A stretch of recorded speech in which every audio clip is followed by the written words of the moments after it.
Do you know the number one thing that surprises engaged couples? Take a guess.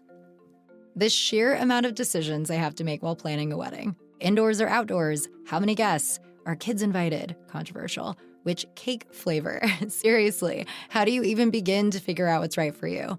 That's where Zola comes in. Zola has everything you need to make every wedding decision a piece of cake, from choosing your dream wedding venue and vendors to deciding how to best spend your budget. With tons of customizable wedding websites, save the dates and invites, every detail will feel like you. Zola will even help you choose the gifts, experiences, and cash funds you really want. The next thing you know, you've planned your whole wedding all in one place. From getting engaged to getting married, Zola has everything you need to plan your wedding in one place. Start planning at Zola.com. That's Zola.com.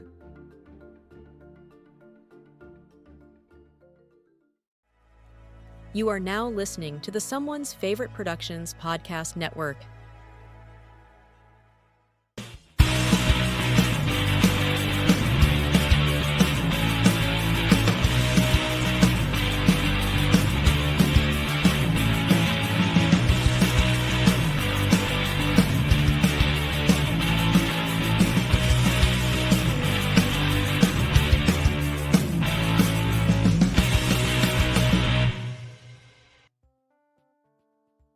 Hello there, and welcome back to another Thursday. Merry Christmas to everybody, and happy Honda Days to everybody that doesn't celebrate Toyotathon.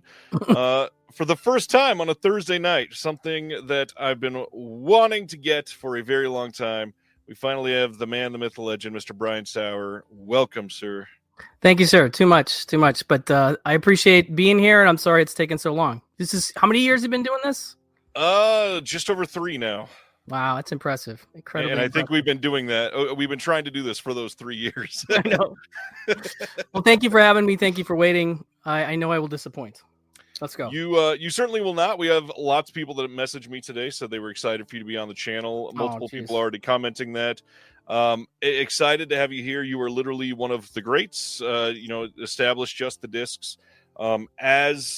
As everybody started coming to this hobby, and I at the time I was immersed in the hobby, but not doing things publicly like this. And you were always somebody that we could always look up to. And I've got many fond memories of driving to work and listening to you and Brendan Small talk about releases, and you and Stephanie Crawford laughing about special features together. And it's burned into my brain the number of times we've spent hours on commutes together. Oh, that's so nice to hear, man. I got to get both of them back on the show. I have lost my mojo when it comes to guests. I haven't done that as much, and I feel bad about it. It's difficult. It's super difficult. It is. It's hard. Scheduling is hard, and you do it, and so I'm even more impressed. Truth be told, I think I've got right now 4 interviews completed. I'm hoping for free time to edit them. Who knows when they'll come out? You are a busy man, sir, and I admire all your obviously the show I love and all the stuff your endeavors. In fact, one of them may come up, although I didn't get a chance to check it out yet, but it's as part of a release I may talk about later. So nice. I'm excited to hear.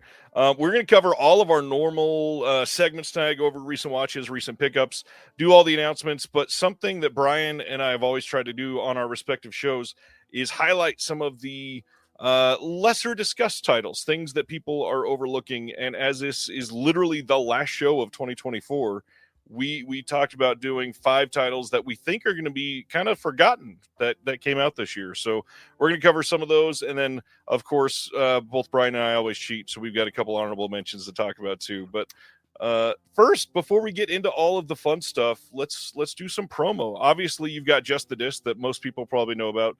But Pure Cinema Podcast is the hottest podcast in the world. Tell everybody what's been going on with that. It's been a tricky year, exciting year for us because Ulrich made a movie and I still haven't seen it, although there is some hope that I may get to see it in February. I'm very excited about that. But yeah, so that changed our dynamic a little bit in terms of we haven't been able to stack shows. Like this time of year, we'd normally have a bunch of episodes ready to go, but it's just been a little tricky. But we have our Discoveries episode in the can, and that's one of my favorites to do. We'll have that out in a couple weeks, and But yeah, it's been fun. Started the year hanging out with Mr. Tarantino at his house, talking about the Vista and Technicolor, and ended the year talking about Discoveries, and that's just exactly where I'd like to be. So it's kind of a perfect year. yeah, it's been fun. And during this year, I got to meet you. That was pretty damn fun. That was amazing and so cool. And I got to meet Jeremy too, and I've hung with Jeremy like at least 3 or 4 times since then, and that's been super neat. Sorry. He is a sweetheart, and he hits all the screenings in town. Like he just about anything. Him and Alex. I've seen Alex at a few screenings too. Yeah, which has been great. Alex is a busy man. That guy, absolutely. He will go to everything he possibly can. Yeah, both those guys, I'm impressed by how much they get out to, and I just don't. So yeah, that's very, very true. And I met Stan. Yes. And we got to see one of the year's greatest films together in a theater, Trap. So great. But it was a fun experience. Just going with everybody. That was just an absolute blast. We had almost a full row of a big movie theater. I know. It was great, man. I love that kind of thing. I miss that. Yeah. That reminds me of like, even in my college days, I didn't have that big of a crew. So it was pretty cool, I gotta say. It was kind of slammed together at the last minute, so I love it. Let's do some recent pickups. What have you been getting in lately? Let's see. What have I been getting in lately? I got something over here. I didn't prepare this, but I just got The Addiction 4K. So that's one. I'm trying to think if there's anything. There might be a few that I might almost talk about in the later segments. I mean, that's a spoiler for. Sorry, a couple of these are spoilers for my discoveries, but I got the Torso 4K. I got that from it was a sale that I can't remember. I got Horrors of the Black Museum.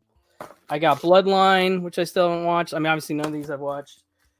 This is a weird one. I picked up this DVD based on one of the what Scarecrow was doing their employee picks, and one of the gals there talked about this Lords of the Gourd gigantic pumpkin growers documentary, and I was like, what the hell is that? And it's a PBS home video. It's not streaming anywhere, so it's only like an hour long, but I'm like, I gotta check that out.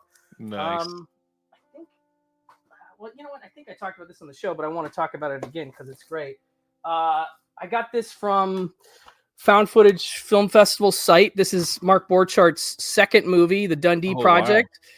And it's signed by Mark, which is great. And this one's, a lot of people aren't talking about this. American Movie is obviously a great showcase for him. He did Coven, which is sort of highlighted in there. He's working on Northwestern, but he actually made this other documentary project about this town in Wisconsin where they meet and talk about UFOs. And it's fascinating stuff. You can order this DVD from the Found Footage Film Festival site, or you can get a digital download. And it's just as fun as that sounds, with Mark Borchardt interviewing dudes who love UFOs, so definitely worth your time. What about you, man? I got a couple to highlight here. So I love how every year for my kids to buy me Christmas presents, my wife just tells them, here's his Amazon wish list, do what you want. And it makes me be able to tell great stories, like my 8-year-old getting me this Criterion release of Rosetta, this wonderful foreign cinema verite piece that I've been dying to see for quite some time. And then he won't be able to watch it for years and years, but the other kid got me the In-Betweeners movies, 1 and 2. Oh, wow. Stuff I haven't even heard of. From over in the UK. And then my wife went to Atomic Movie Store, shout out Atomic, who's great, and picked up this deluxe special edition from the UK of Oppenheimer. Oh, wow. Look at that. Steelbook on the inside, a big booklet. And then the last thing, this year started up the Mondo Macabro podcast, and we had Tim Paxton on, who is an Indian cinema expert. And one of the things that he shouted out was this film called Boot, Bhoot. Put it in my wish list, and because it was at the top, my wife said, I mean, that's a must. And here it is. Now I get to watch it. I'm excited about that. And then the last thing that came in this week, A Bridge Too Far, brand new from Imprint on 4K. Nice. Their big hard box releases. You can see loaded with extra features, multiple discs. You got a big booklet, 4K disc, Blu-ray disc, pretty nice size booklet, probably about 40-ish pages.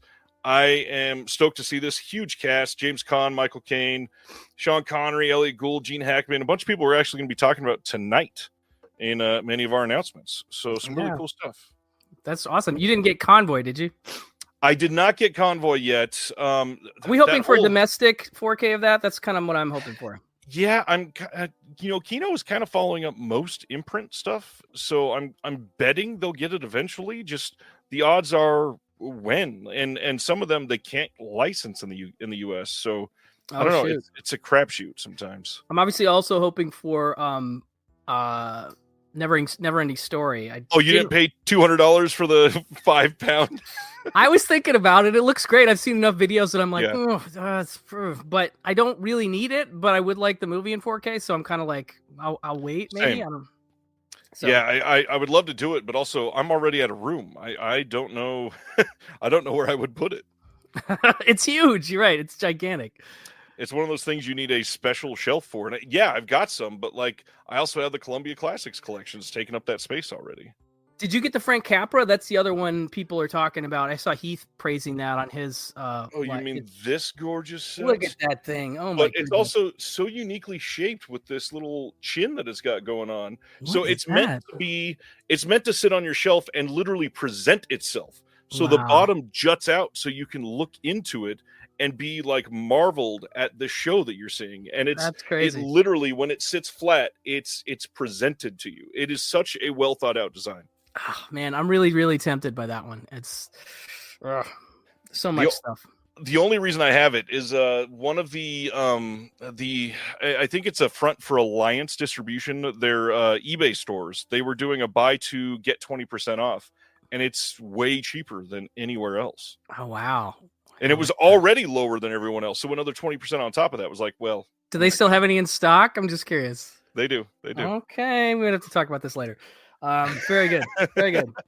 What about some recent watches? You've been home without anybody else in the house. I'm sure you've been watching quite a bit. I mean, tons of stuff. I had the most watching. It's not necessarily a good thing. Like, I'm not bragging about it because it's kind of like it numbers like this bode the question, or make you ask, like, how much time did you spend with your child in 2024? Because it doesn't seem like, right now I'm at like 1,058 movies for the year, and that's my most I've ever done. I've never broken 1,000 movies, and like I said, I think it speaks to my mental state. I think there's a lot of things wrong with watching that many. No, I'm okay. I'm not. Anybody that's doing that is great, but for me, I'm just like, I don't know. So, well, again, there's some stuff today that I watched that may come up in our later segment, but.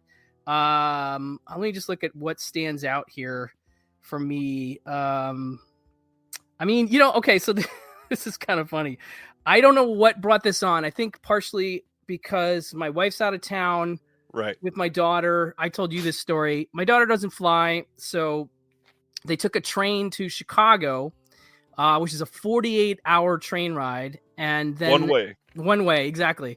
In a very small roomette, Anyway, so they're gone through almost the beginning of the year, and so for whatever stupid reason, I started thinking about romance movies, and then I was like, and part of this comes from Thanksgiving when I watched You've Got Mail for the first time, and I actually really liked it. There's just this thing about me and 90s romantic comedy Hollywood stuff that I just was so snobby in college when I was at the video store that I just avoided all of it, and I hadn't watched it. And so I made this list of movies that I was like big 90s romantic films.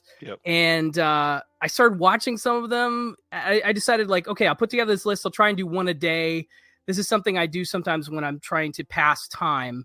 In this case, my wife will be gone for almost 2 weeks. So I'm like, I'll try and do one of these a day, just sort of for my own whatever. And so I watched like I Could Never Be Your Woman with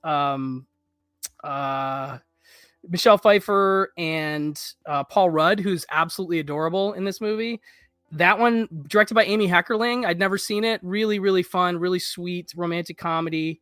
And then a bunch more on this list. So I watched like Under the Tuscan Sun, which I really liked, with Diane Lane. Nice. And then I watched, this one just blew me. I finally watched The Holiday which is, a movie everybody's Great seen. movie. Yeah, and I just was like, what a sweet film this is, and why did I avoid it for so long? What an ass to be so snobby as to avoid. I think also you're in such a different place as you get older that you're just like, Yeah. I got emotional watching that movie. You know what I mean? Like Yeah.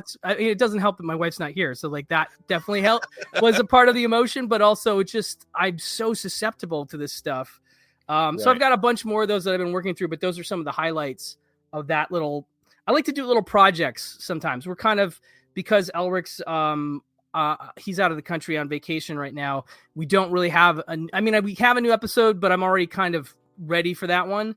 And we don't necessarily know what we're doing after that. So I need to focus on something. So sometimes I'll create projects that may have nothing to do with podcasts and just kind of decide, okay, I'm going to throw together this list and run down this list. So that's one of the things I've been working on.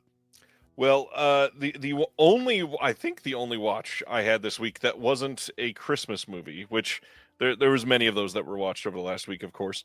I think a possibly new Christmas movie for many people to watch for years to come is one that we both watched. You got to see Nosferatu in 35mm at the New Bev. I saw it today with the one and only John DeMarco, broadcast director of the Mets. He happened to be in Kansas City for Christmas. We got to go see it together. We're not going to get into spoilers, but it's also a remake of a literal 100-year-old film. So what are some thoughts on the surface for Nosferatu? I mean, I don't want to be too negative. I was a touch disappointed story-wise, but visually it's stunning. It's a beautiful film that has so many shots that are just so gorgeous. I was really taken with that. But it's a weird one because I've seen some people a little less positive and some people like Sean Baker saying like favorite movie of the year, Oscar nominations for the cast, which is great. It didn't quite hit me in that way. I'm not sure. I'm guessing you probably went for it pretty good, right? I honestly feel almost exactly like you. Oh, interesting. Okay. I thought it was gorgeous to look at, but the second act kind of weighed itself down quite a bit. It got a little dialogue heavy, and when you're going with a very beautiful movie, it is one that you take away from that when you're focusing on the dialogue. I got to admit, LeRose Depp, did not expect her to be able to act like that. She was pretty damn incredible in it. I was pretty happy with the last 5 minutes of the movie. Really incredible climax. No, it was good. That part was good. You're right. Yeah. But one thing that we were talking about before we went live, this is a very dark movie, and I don't mean like bleak, which it is, but I mean literally like the screen is black for like a lot of the movie. I'm sort of worried about what this is going to look like on home video for a lot of people, because it literally will be difficult to make some of the scenes out. And for people that don't have like a really high-end OLED, this movie is probably going to be one that they kind of hate the visuals of. Yeah, there were definitely moments with even this 35 print that I saw where I was kind of like, what is going on in the frame right now? I think I know, but it wasn't fully clear. And clearly that's by design. But I was not used to that for a new movie. It seems like they tend to be not blown out because there's all kinds of varieties of lighting in new films, but I haven't come across a new film recently where I'm like, I can't see what's going on here. That just hasn't happened a lot. So very intriguing on that level, but you're right. I don't know, streaming, it's going to be dicey and physical. Yeah. Very curious what it's going to look like unless you've got a 4K. I was already counting out the streaming. That was already going to be bad. Yeah. Probably not going to work. No.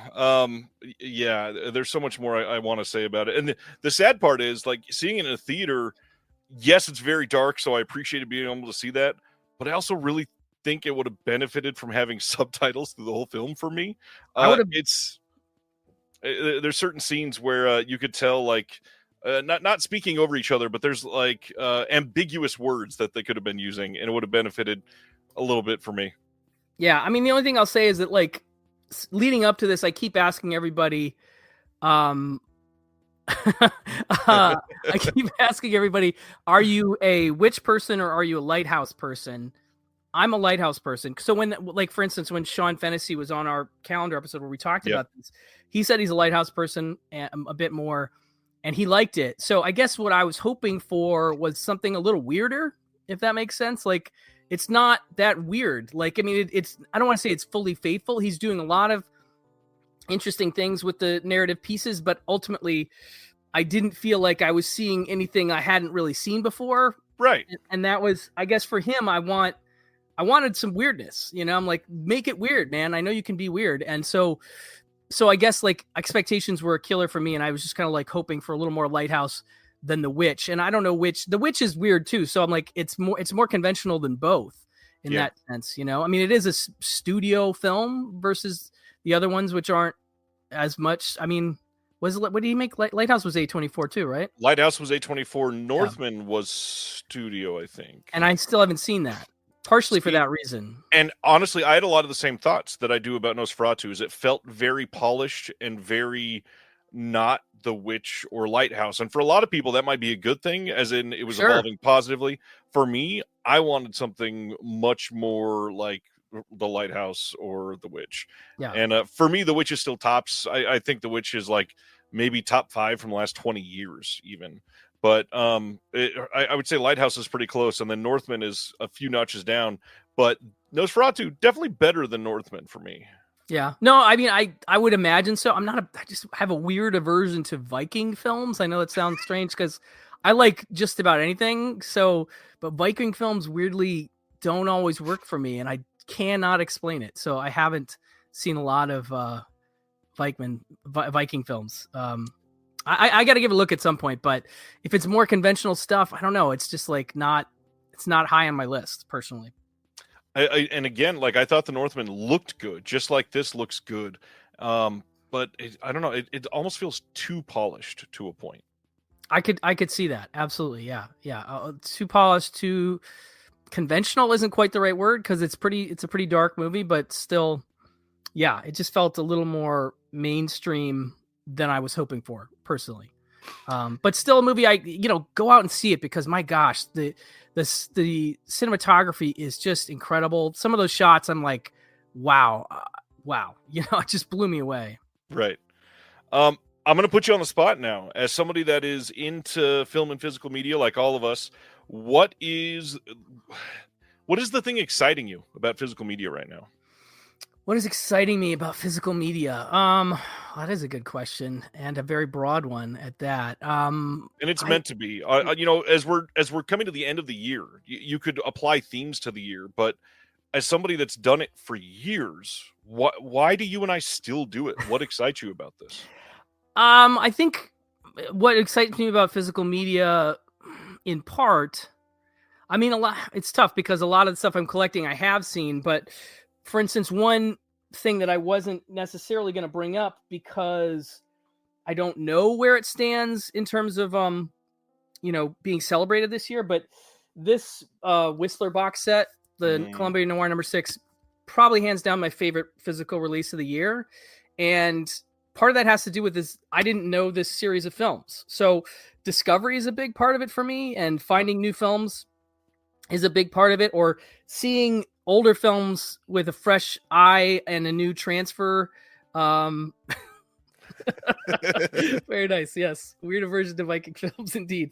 But yeah, so discovery is always like, I think that's what drives me about movies in general, is discovery. As much as I love to collect the things that I love and rewatch those, I'm always kind of looking for new stuff. And thankfully we have a lot of boutiques out there that are throwing stuff our way. Like, Radiance, I know like 2% of the movies that they, like nothing, and same thing with Mondo Macabro and some of these others.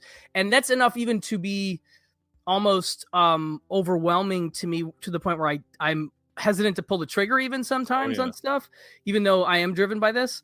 But I don't know. There's something about, I think classic film getting physical releases is really a big deal to me, like 40s, 50s, 60s, 70s too. But the older stuff, I just kind of love to see it pop up on physical. But finding a set like that Columbia Noir #6 set for me was just such a highlight this year. I was like, wow, I just love these movies. And so that's definitely one thing I think that drive what are the things that drive you? I mean, the other thing is there's so many great folks doing special features, doing commentaries, doing video essays, doing featurettes, doing interviews. And it has been neat to, I mean, we obviously hear this thing all the time of physical media is dead. LG's not producing Blu-ray players. The sky is falling, etc. And it's definitely not going away. Like it's definitely becoming more, niche, more niche than it was. I mean, that's something that's been said a lot, but what we're getting is just a lot of people really paying attention to presentation. And the only downside to that is that prices are going up, and that's a little difficult to be a casual collector at these price points. So it's a mix, but unfortunately for me, it's like, do I want it to go away? No, I don't. So I guess ultimately you just have to set aside a little more, save a little more, maybe buy a little less of the stuff that you really want. So, I mean, that does pull some of the discovery out of it, because if you're going to blind buy things, those would be probably last on your list, whereas the things you know and love would be higher. So that's going to push people away from discovery. Unfortunately, I'm just sort of talking myself through this, but yeah, it's been an interesting couple years, and it's been neat to see just how much great stuff has come out and how much is getting talked about, how much isn't getting talked about. There's just too much. It's an incredible smorgasbord, if you will. Yeah.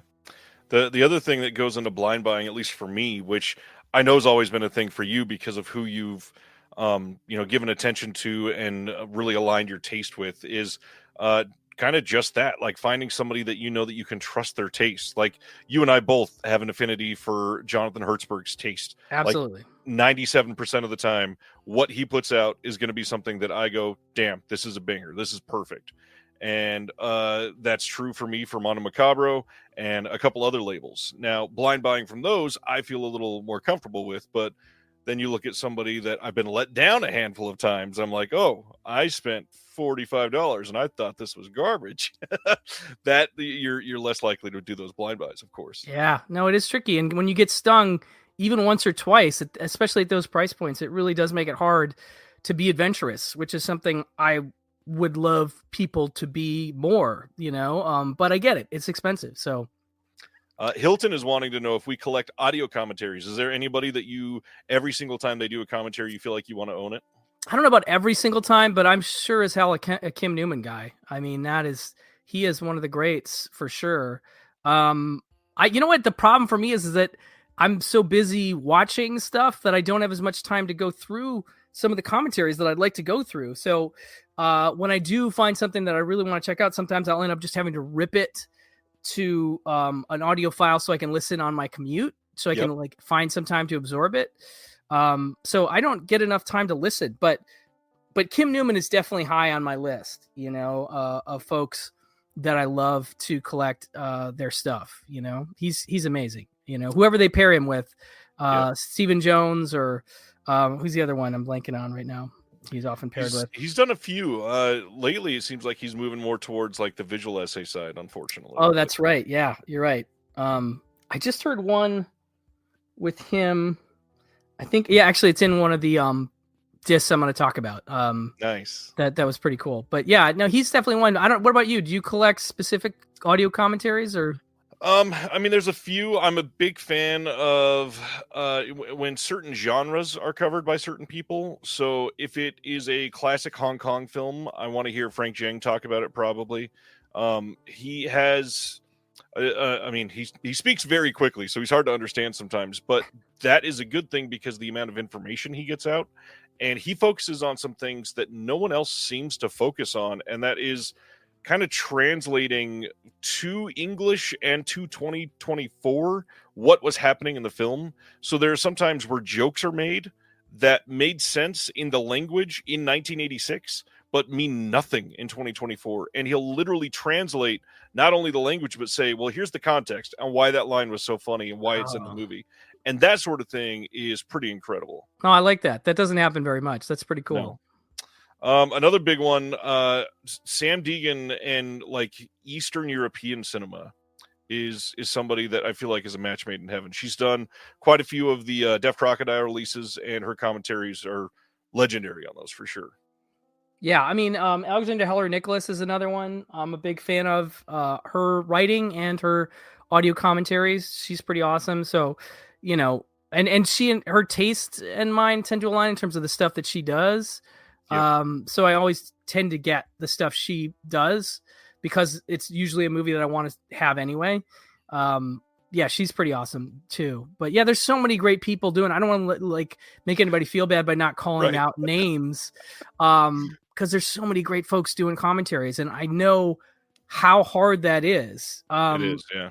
Elric and I got offered, this is sort of a behind the scenes, we got offered a commentary, and we had to sort of back out because we realized we might not be able to do it properly. And that made me feel really bad because we didn't want to let the person down, and we really liked the movie, but we just realized there was not enough real estate for us to really talk through the full length of the film. And I don't love to do something like that half-assed. It felt like, especially because this would have been our first like solo commentary. We've only done really one other commentary, right. And we were just kind of not even moderators, just kind of in the background on just hanging out with Josh and who was in the commentary? Oh, Larry Karaszewski. Yeah. Josh and Larry were talking about Dark of the Sun, and we were there at Josh's house, just on mic commenting. So that was easy because they mostly drove the car, but we would have to do this ourselves. Anyway, my point is I respect the heck out of those like yourself who do audio commentaries because it is so much work and more work than people realize, and it's definitely not. I mean, not to be unkind, but it's definitely not worth the money that is currently paid for it, you know? So it's got to be a labor of love. And so it really has to be a movie that you absolutely adore, or that you really have some passion about. Oh yeah. Imogen Sarah Smith. Absolutely. She's fantastic. Absolutely. Love her. I mean, commentaries are great, but I love her interviews. I love anything she does. And she's great on classic film, noir. Like she's really up there for me. She's wonderful. Let's see. Any trends that you see being big for physical media in 2025? Trends. I mean, a lot of 4Ks. I don't know. That's a good question. I don't know. I'm just seeing a ton of 4K releases. I think that's the biggest trend that I can spot. What are some that you've spotted? Probably 4K, but also I feel like we're, not just some of the giant titles that we've got in the last half of the year, but I feel like we're finally going to start seeing some of those.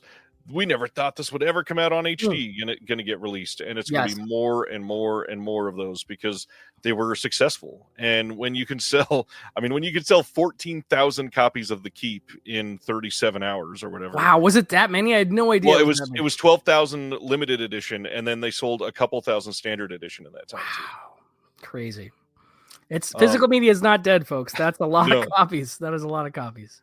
Funny enough, I have a title like that in my honorable mentions tonight because it's not one that we can say is going to be overlooked, but it's going to get overshadowed. And I think that's an important distinction to make. True. No, I agree with you. There's definitely, I guess that's one of the hard things for me.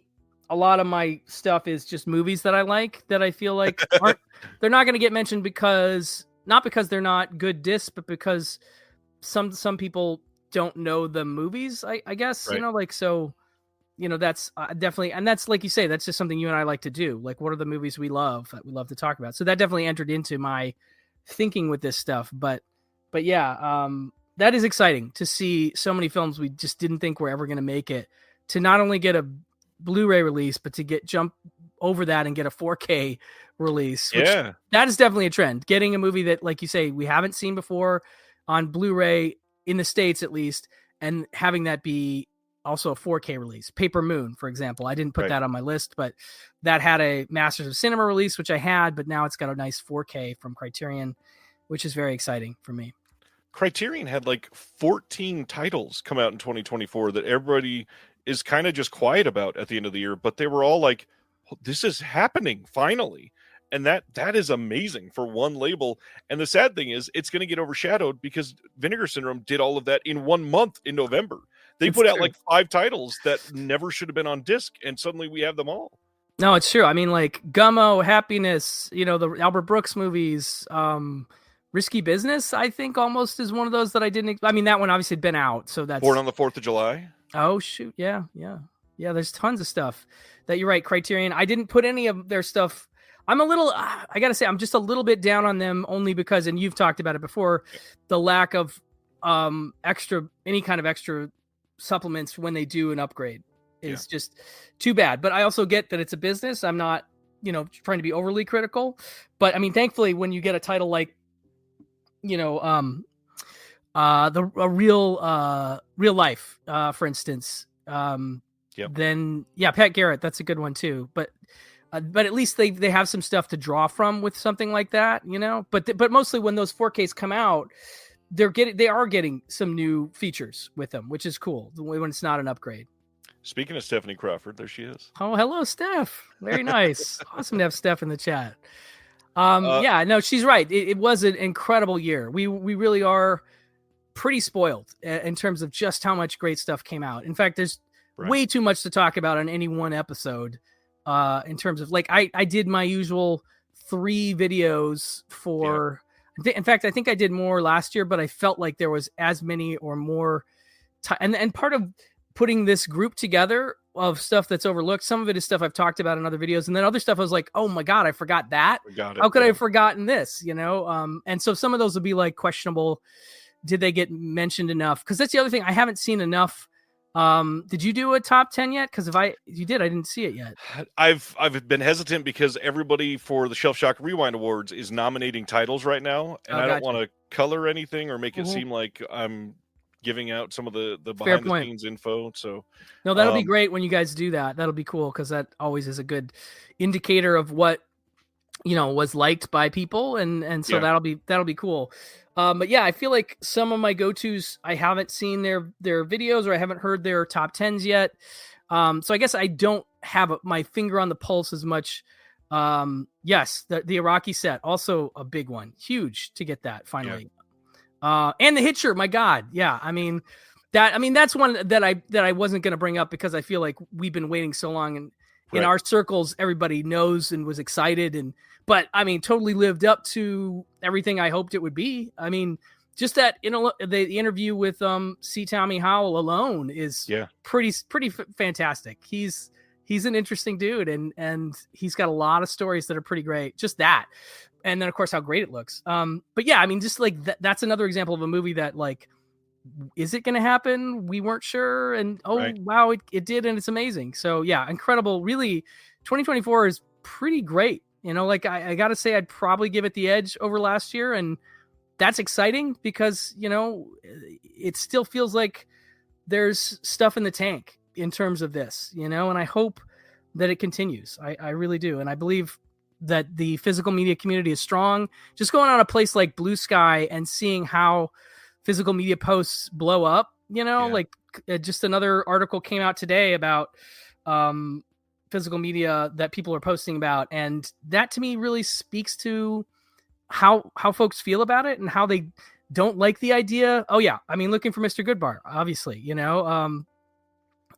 that's incredible. Never thought that would happen. But yeah, just the way things are going seems positive to me. And I want to kind of stay in that mindset, really. Just celebrate. We should just be celebrating. And at the end of a great year like this, everybody be happy with what we got because it was a really killer year. Just so many titles, like you say, that I just never thought we'd get. Never, Well, and on the stay happy point, the only other trend I want to bring up is the fact that Terry's here saying, well, it's not my bag. Never-ending story is a mind-blowing one, too. Hi, the Terry. fact that we see, 1,000 people worldwide willing to spend $185 on a single release. Yes, it's like one of our biggest childhood movies for many, many, many, many, many, many people. I get that. But how many other films are going to suddenly start charging $100 for one movie and say, well, you paid $185 for Never-Ending Story. This one's a pretty big movie too. Yeah, I don't necessarily love that. But yeah, I'm wondering if that's going to, again, be part of the price of collecting moving forward, is the boutiques deciding to really make it a big deal Right. 500. Oh my God. Really make it a big deal when they put out something like that so that you can sort of justify the cost a little bit more. Right. I guess in your head. I mean, I've seen people go through that set. It definitely feels like 185 isn't terrible for all that you get with that set. And like I said, I'm still not necessarily willing to do that, but it's not that like they're ripping us off, Right. So it's all good points. I think this is probably a good point to transition over to announcements. All right. First up, this isn't really a physical media announcement, but for anybody that didn't see, I dropped a video last Friday with Damian K. Leahy, and for all those that haven't listened or watched, there's a giveaway attached to that, so make sure you go give that a watch before too long and get in on the giveaway. Cool. But first up this week, we got some Arrow announcements. March 3rd, 4K release in the UK. They're doing Dress to Kill from 1980. And this is going to have a new commentary by Drusilla Adeline and Joshua Conkle that you may know from an incredible podcast that I've been talking about for a lot and actually advertised in the magazine earlier this year. And I really hope people pay attention to this one and check it out because it is, it's unfortunate that many of us collectors that are buying dual places, over the UK, over the US, Australia, and we'll get 3 different releases and you may already have one, but then another one comes out and you're like, well, I kind of want that part too. It's hard to pick up both of them. But if you've never heard the name Adeline or Adeline, I'm not sure how she pronounces that. This is Sister Hyde, an artist that is involved in a lot of releases. She did the bound cover for Criterion this year. There is all kinds of stuff that you can find their work on, but they also are from the Bloodhouse podcast, and they're incredible on there. So I may get this one, unfortunately. There's a new visual essay by BJ and Harmony Colangelo on this as well. A new visual essay by Jessica Kretz. A whole bunch of archival extras on this, and they were saying on Twitter, I think it was, that they supposedly have improved on the Kino picture quality. It's the same scan, but they've done some things to make it a little bit better. I need to do some more research on that, but that's how they get you, because this is like one of the best movies of all time. No, it's great. It's one of De Palma's best movies. And when I saw it come up, I did kind of go, damn it. Yep. Because, obviously the extras are a big deal, but also Arrow tends to do it better than most everybody. And so it's always a bummer when they come out second or third, because then I'm like, shoot, gotta do it. So I'm very, very tempted by this one. Very, very tempted. I might have to do it too. Damn it. Next up is The Terminal Man, coming on Blu-ray in the UK on March 10th. This is going to have a new audio commentary by Howard S. Berger and Stephen Mitchell. New visual essay by Josh Nelson. New visual essay by Howard S. Berger as well. And then some archival extras on this, and a collector's book with new writing by Guy Adams. Lots of stuff coming for this movie. Yeah, I'm a fan. It's an interesting one. I don't think it fully works for me, but I love George Segal in this period. Yeah. And it's a really intriguing movie, the idea of a man as a time bomb. It has a great suspenseful quality to it, because if you don't know, basically he's got this implant in his head that's supposed to help him. Can we get rid of lobby cards and have thicker books? I'm on the fence there. Like, part of me totally agrees with that. Also, part of me kind of likes lobby cards, although I have to admit that I don't do anything with them, and they just end up taking up space in the case. So I'm a little torn. But I guess I might agree with that.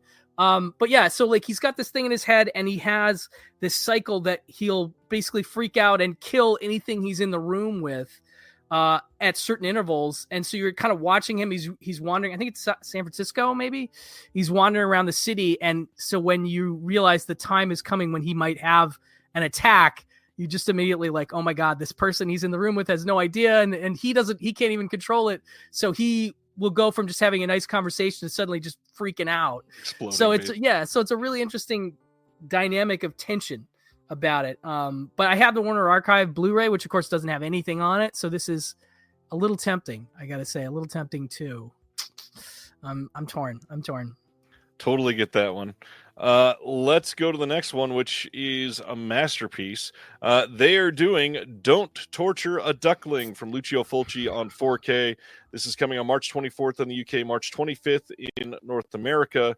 Now, the hard part, unlike what we just talked about with Dress to Kill, as far as I can tell, this has nothing new on it except for the 4K scan, which this is my favorite Fulci film, and I guarantee it will look incredible on 4K.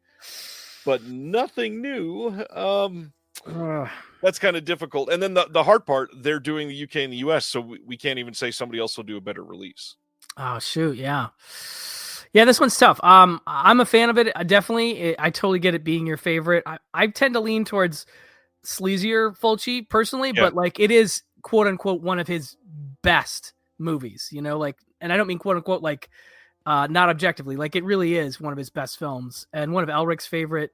Yeah, Sam's right. It is one of his best, and I get why it's people's favorite. So like, I'm still tempted, but I gotta admit, I haven't watched my Blu-ray of Don't Torture Duckling since I bought it, which is stupid because I think I watched the Anchor Bay DVD a few years before that Blu-ray came out, and I haven't felt the urge. So that's another thing that comes into my head when something like this happens, but it's pretty tempting. Yeah, this is a damn good movie. If you've never picked up Don't Torture a Duckling, obviously this is the way to go. Oh, That's yeah. Yeah, I mean, if you're a Italian horror fan, like, please just do yourself a favor. You won't regret it. It's very solid stuff. One of the best Italian horror films, full stop, you know? Easy sentence to make there for sure. Next one is Play It Cool. This is from 1970, coming on March 3rd in the UK, March 4th in North America. And this is the director on this is Yasuzo Masumura. They've done a few Masumura films before, but never this one. I think this is one that they had trouble with elements for a while or something. This is going to have a new commentary with the one and only Jasper Sharp, who's great on all of these. Another great commentator for not even just Japanese, but like a lot of Asian cinema. He will be joined by Anne McKnight. We got a new visual essay on this and the career of the writer-director by Mark Roberts. And then we've got a collector's book with new writing by Earl Jackson. I am unfamiliar with Earl Jackson's work, but I mean, this looks like a pretty easy pickup to me pretty soon. Yeah, this is one I don't know anything about, so I'm very curious. It does intrigue me. But yeah, this would be a blind buy. But yeah, it definitely looks really interesting to me for sure. And Arrow, I trust. I mean, if I had to really lay it down, I don't know. It'd still be hard to say for sure, but Arrow is definitely top 2 or 3 labels for me, like all time in terms of the amount of stuff that I must have from them and the amount of misses they have, which is almost none. Like I really can't think of too many things that I was excited about from Arrow that didn't deliver, you know? And they had a great year this year too. I mean, movies that I won't mention, but like Narc and Simple Plan on 4K, amazing, you know, and great releases, you know, and those are just a couple of the things they did this year. I just got Demolition Man in the mail. I'm not even that big of a fan of Demolition Man, but if it's an Arrow release and it's a 4K, you have it somewhere there, I'm guessing? Yeah, I was trying to find it. There it is. Nice.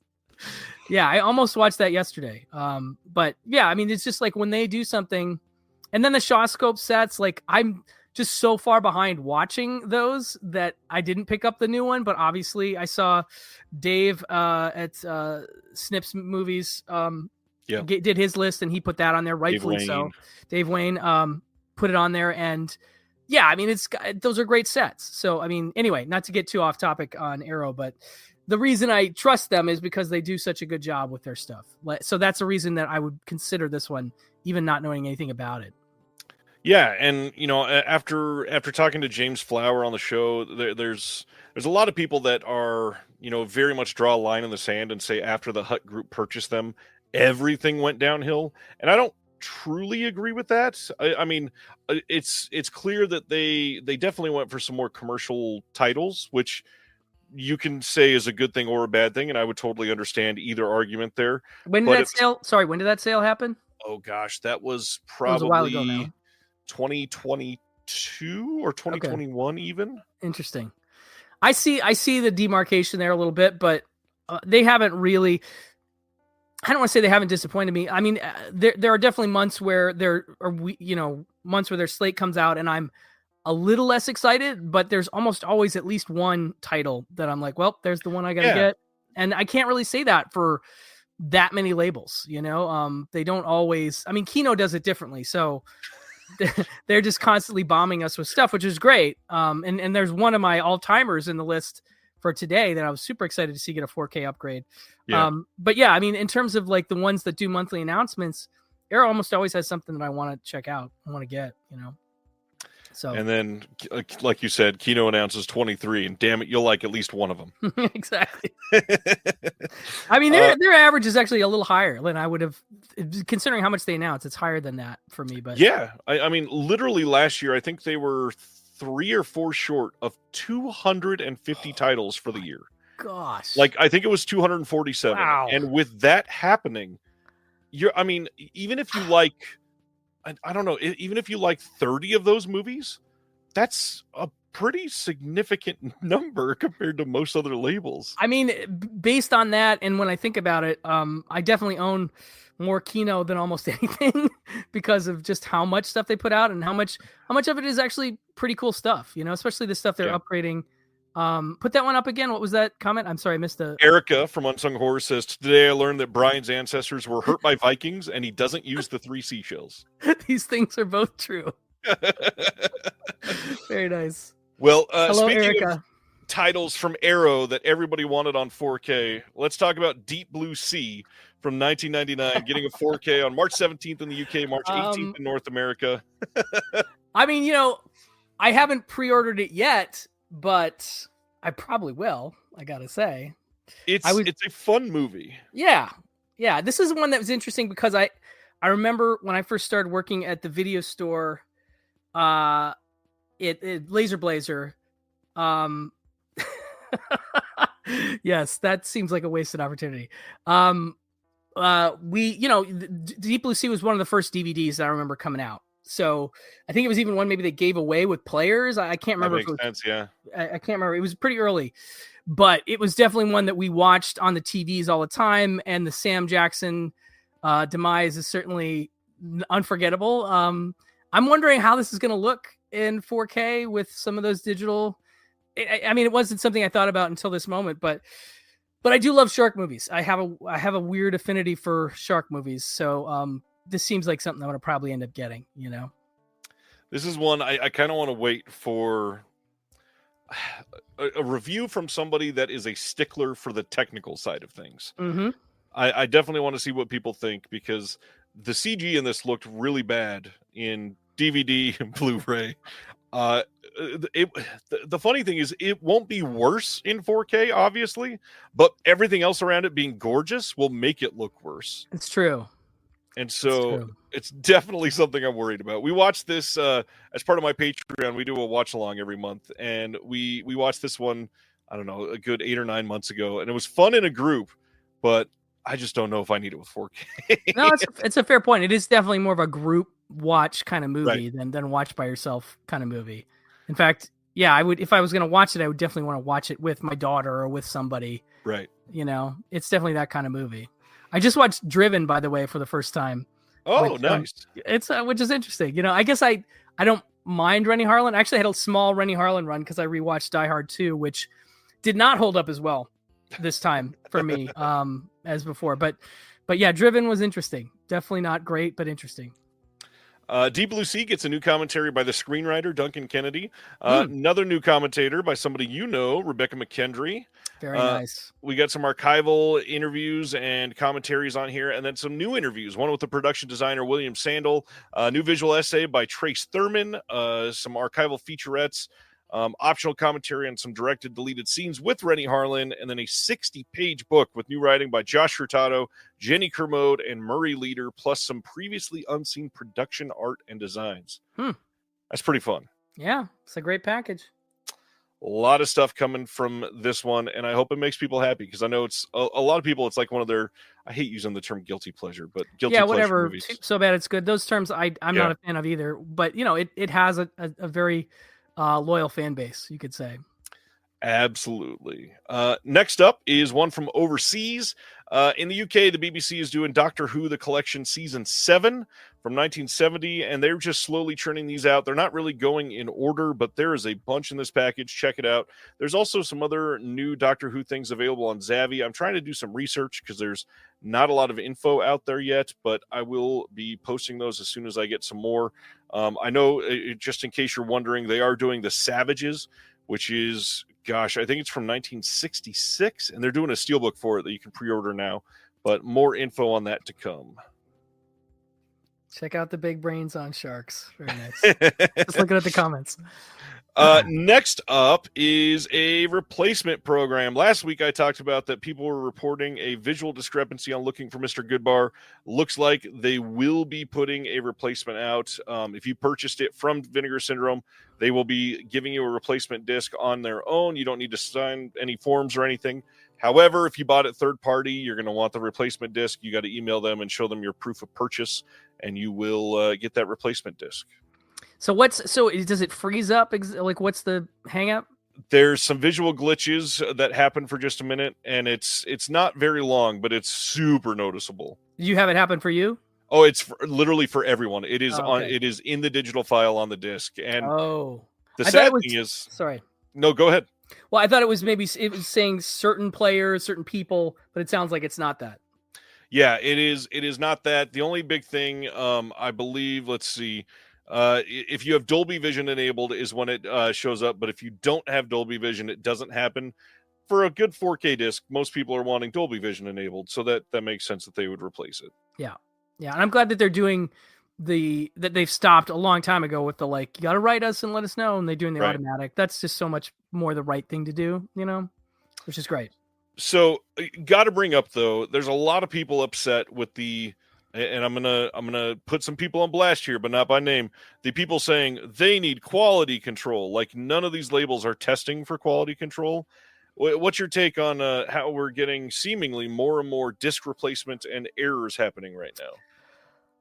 I mean, I don't know. I mean, I guess I want to hear your take first, because like I feel like it's relatively consistent in terms of how much we get. I feel like we had a really bad run of several years ago where there was, like, I can't remember if it was Arrow, but there was a bunch of replacements from a bunch of different labels. It feels like it is just part of the process now, kind of. So I'll say it doesn't bother me that much, especially when they get right on it. Right. But yeah, how do you feel about it? Where you stand on this? You think there's not enough quality control? I mean, clearly they have quality control. I'm just curious how some of these things get by. I don't know. I mean, there's a couple things here. So first off, this definitely varies by company. Some of the companies that I work with, we are, we'll have 3 different people do QC on everything on the desk 2 or 3 times. And then the authoring company also does QC on it. And that's a lot. Yeah. That is a lot of eyes on a lot of disc, and it takes a hell of a lot of time. The other thing is, I do this announcement show every single Thursday, and this is the lightest week of the entire year, and there's still like 31 announcements that we're going over. Oh my gosh, I didn't know it was even that many. Wow. And on an average week, I'm hitting about 70 to 75. Wow. And that is crazy. Those numbers are staggering. Even though I live it from week to week, and just hearing those numbers is really kind of shocking. The first week of every month, I'm hitting somewhere between 90 to 115 every single first week of the month. Well, I mean, the other thing is you're also covering global, because you cover everybody, and that's, if you go to Blu-ray.com, obviously if you put the region on, you can catch everything, but even they don't catch everything. So you're really hitting everything that's coming out, and there's a lot that doesn't get. One of the things I love about you is that you're covering labels that I've never even heard of, that consistently put out interesting stuff. So I love that about this show. Anyway, that's a lot of titles. So I think there's something to that, just a glut of titles, and how based on the number of titles, the average is still relatively low in terms of these problems, I think, right? Yes, I would agree with that. It's also, there's a couple things, like it's not really a big deal to get a replacement disc. The problem is when there's an issue and the label doesn't admit it and they try to hide it. Yes, that I have seen a few times, and that is discouraging. I get that it's a tough thing for their bottom line to be like, oh man, we got to redo this whole thing and we got to mail all these. It's expensive, yeah. But I mean, you're charging a premium price. You want to make the customer happy. You can't put out something shoddy. And, that's tough when they don't admit it. That does bother me. That does bother me. And yes, there are people out there that are nitpicking, and maybe their specific player has some kind of an issue that can't be dealt with on a grand scale. And I get that that's difficult, but when it's clear that there's a lot of people having issues and they're still denying it, that's a bummer. It's definitely a bummer. The other big thing is we are such a niche community now that there are multiple steps in creating all of these discs, that there are legitimately only like 5 high quality places in the world. Oh yeah. Literally that perform that action, whether that is manufacturing, whether that is authoring, whether that is encoding, whatever. Like there's a few things where there's literally 5 or less places in the world that complete that action. And with that happening, and even averaging 70 titles a week, that's almost 300 a month. And if you're relying on 5 companies to do 300 every month, holy shit, that's overwhelming. Yeah, that's a lot. That's a lot for anybody to. I honestly can't believe those 5 places can handle the workload of all that's coming out. Like, that's pretty incredible. Do you know the number one thing that surprises engaged couples? Take a guess. The sheer amount of decisions they have to make while planning a wedding. Indoors or outdoors? How many guests? Are kids invited? Controversial. Which cake flavor? Seriously, how do you even begin to figure out what's right for you? That's where Zola comes in. Zola has everything you need to make every wedding decision a piece of cake, from choosing your dream wedding venue and vendors to deciding how to best spend your budget. With tons of customizable wedding websites, save the dates, and invites, every detail will feel like you. Zola will even help you choose the gifts, experiences, and cash funds you really want.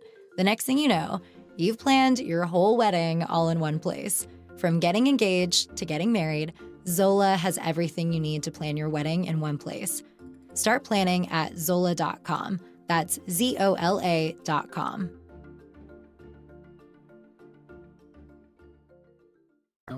So I this is one of those things that I don't want to sound a bit like looking down on other collectors, but I do want to say maybe ask some questions and be a little slower to grabbing pitchforks when a replacement disc happens. And sometimes it is warranted, especially when there's a problem and the company does not admit it. But honestly, the replacement program should be a good thing. You should see that they're willing to admit it and fix it. It's the silent ones that's the bigger problem. Yeah. And have you noticed certain labels that are more hesitant to admit their mistakes? Yes, I have. Are we ready for the next announcement? Yeah, let's go ahead. We don't want to call anybody out that you might be working with, so that's okay. Let's keep going. I mean, I'll fully admit, like, Kino Lorber has had 2 or 3 major public fuck ups like that. They have. The biggest one was, they'll even say it now, I think, so we can all talk about it. Bring Me the Head of Alfredo Garcia. They put that out, and they advertised it as the newer Aero Blu-ray scan that had come out, and so people expected that in the States. Hey, I'm finally going to be able to get this brand new HD scan that everybody said looked great. And then when it came out, it was still the old scan. And they went, no, it's not. Nope, it's perfect. Don't question us. And then finally they said, yeah, okay, it was the wrong file. Here you go. But that sort of thing, like, it's not okay to just straight lie like that. Yeah, no, I mean, it's not going to help you later. It's just, I know it's hard sometimes to admit that stuff. And you have certain folks that don't want to put themselves on the spot like that. And I get it, but it's tough. You just kind of have to suck it up at some point. I'm not Kino specifically, but just when these mistakes happen, it's tough. I get it. But Kino specifically, yes. Got a question in the chat. What is currently the best option for Alfredo Garcia? I believe it's still the Kino disc, which is newer than the Aero disc. It might have less special features, but for those of you that are region locked. Doesn't that seem like there's got to be a 4K bubbling somewhere? Yeah, probably. Maybe? I mean, it just feels like it's still an MGM title, and I know they're not always the easiest to work with from what I've heard, but yeah, it still feels like fairly accessible material. Yep. So I'm kind of hoping for that because I'm a big Alfredo fan. 4 months from now, that Blu-ray disc is already 4 years old. Wow. That's actually what's fun. I guess if there's another trend, it's the upgrading too soon after the Blu-ray release. And 4 years is actually surprisingly, the imprint's good too. That's good to know, Terry. Thank you. That's 4 years is actually kind of a long time, and that shouldn't be the case. Like that should be sort of the norm, but 4 years is actually quite a long time from a Blu-ray. So it's about due for an upgrade. It feels like. I got to be honest, I forgot Imprint did that. They did it in September of 23, and I think they do have some exclusive special features, and it's region free, so go for that one. Yeah, it's a double disc set too, right? I mean, multiple. Yeah, that's a good. I have that. That's a good set. It's a good release. Then Kino announced very exciting. On Blu-ray, Rustler's Rhapsody from 1985, coming on Blu-ray from a 4K scan of the OCN. This is a Tom Berenger joint, written and directed by Hugh Wilson. I've never seen this one, but it sounds like you may have. Love it. I'm a big fan. I talked about this. We've done a few Western episodes, but we did like a pre and post Wild Bunch. We used that as our demarcation point. And this is in my post Wild Bunch. It is a really fun spoof, but it's not quite like Airplane style spoof. It's a little bit more narratively driven than those films, but it is also really funny. So I love this. I think Tom Berenger's great in it. He becomes this sort of self-aware, Hopalong Cassidy kind of singing cowboy character. And it's bizarre. Like he eats this root and it makes him, it's like Popeye shit and it's bizarre, but I'm a big fan. And I know it's probably not going to happen, but boy, I would love to hear Hugh Wilson talk about this movie. I just am so curious because this is, and I think I figured it out at one point. This is probably his, cash in the chips movie after Police Academy. And so, why do you make that choice? And I love that he made that choice. Obviously he had an affection for old Westerns, not even just like Sergio Leone, but more like the serialized singing cowboy Western kind of stuff. And that's such a specific choice. I'm always fascinated by those choices that directors make after a gigantic success, like Soderbergh making Kafka, and stuff like that, where you're just like, I'm pushing all my chips in on this. And I'm like, wow, that is cool. Because those movies don't get made unless you have a big success. So I'm always kind of fascinated by those that come out after a big success like this. So it's a lot of fun. I think you'll dig it. I'm pretty sure you're going to have a good time. And I'm just excited that more people will see it now that it's coming to Blu-ray. So big thumbs up for me. All I heard out of that is you thought the plot line in Airplane was trash. Can you explain? No. I'm kidding. Just more narrative. Just a little more narrative. That's all. Let's see. Yeah, the cast alone is pretty great on this one, it looks like. Yeah, very good cast too. Next Imaginaut. Apropos of nothing, has anyone heard whether any other retailers will be receiving copies of Arrow's The Keep? I think you mean Vinegar Syndrome's The Keep in the coming weeks.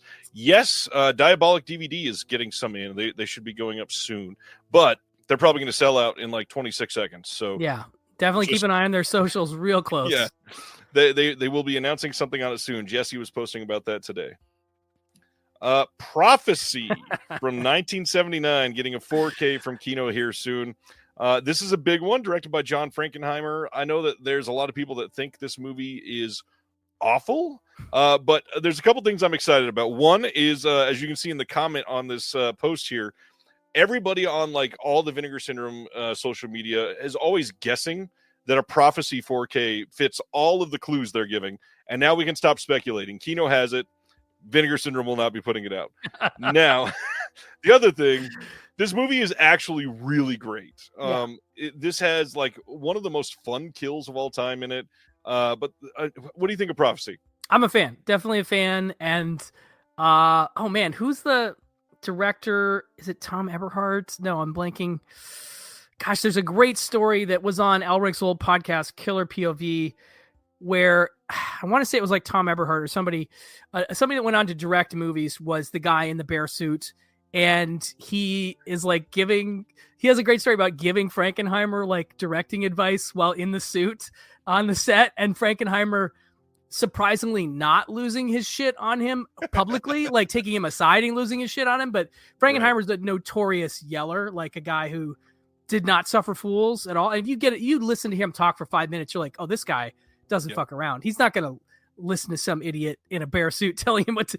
Anyway, so those stories are great. But just that Frankenheimer made this eco horror, fucking bizarre movie is fascinating to me. I'm a fan of basically everything he ever did, and this one, Steph, very nice. Oh, the Eureka release. Oh shit, I missed that completely. I only had the Scream. They did that shortly after they did Cujo, I think. Oh damn. Well, I'm guessing Kino's probably not going to get all their extras, so now I got to go look at what that has on it. Thank you, Steph. Legitimately fantastic. Yeah, no, and it has got some cool, scary moments in it. Like, I'm just as I've talked about on my shows, animal attack films are just a sweet spot for me. So whenever a new one gets a Blu-ray that it hasn't been out before, or in this case, a 4K, I'm super excited, and I'll be talking about it and watching it as soon as it comes out.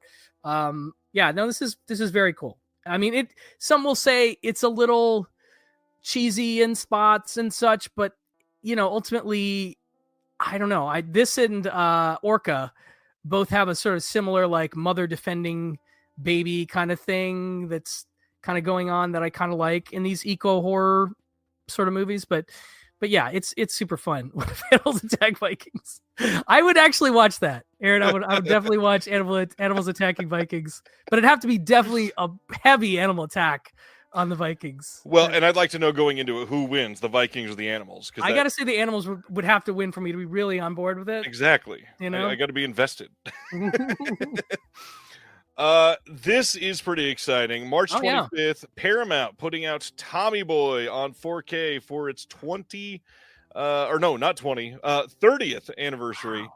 And that is a huge deal. And if you don't like the Steelbook, on the same day, you can pick it up on standard 4K as well.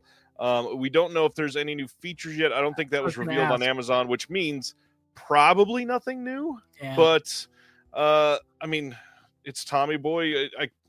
I know there's a lot of people that would want to talk about it, but it's a studio release. They're not known for reaching out to scholars or anything. So, I mean, does David Spade want to talk about it in 2024? Probably not. Probably not. Which is too bad. Because I'd kind of love to hear him talk about it. Yeah, like it's a classic. It's super adorable and fun, and yeah, I've been a fan for a long time. I've been a big fan. Got to get it for Farley. Yeah, absolutely. One of his best, and plenty of quotable lines throughout, for sure. All right. Our next one, we are seeing on February 4th, Film Masters doing Monster from the Ocean Floor from 1954. Nice. Another Roger Corman joint that they're doing. They've done quite a few of these, and I'm glad we're getting them. They got a brand new 4K restoration from the OCN on this. New commentary by Tom Weaver and the Weaver Players. Wow, the Weaver Players. I want to know who else is with them on that. That is great.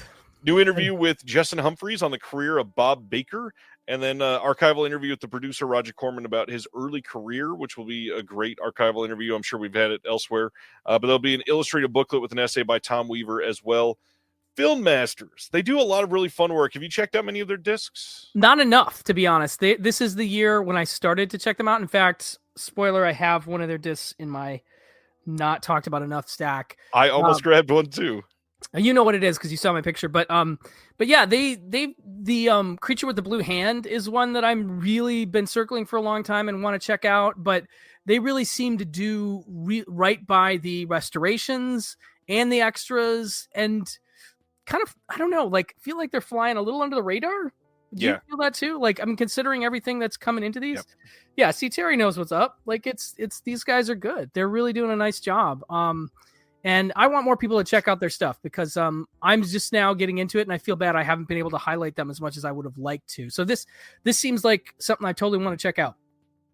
The Absolutely. Biggest thing, and I don't want to, I hate telling people buy this to support it, but this is one of those things that I feel like I kind of want to say that for, because frequently on not all, but many of their releases, they'll do a 4K restoration with bonus features on like a feature, and then throw on a B-side that doesn't have a 4K restoration, which will also get new bonus features. But what's crazy is on release day, you can get it for under $20. That's pretty awesome.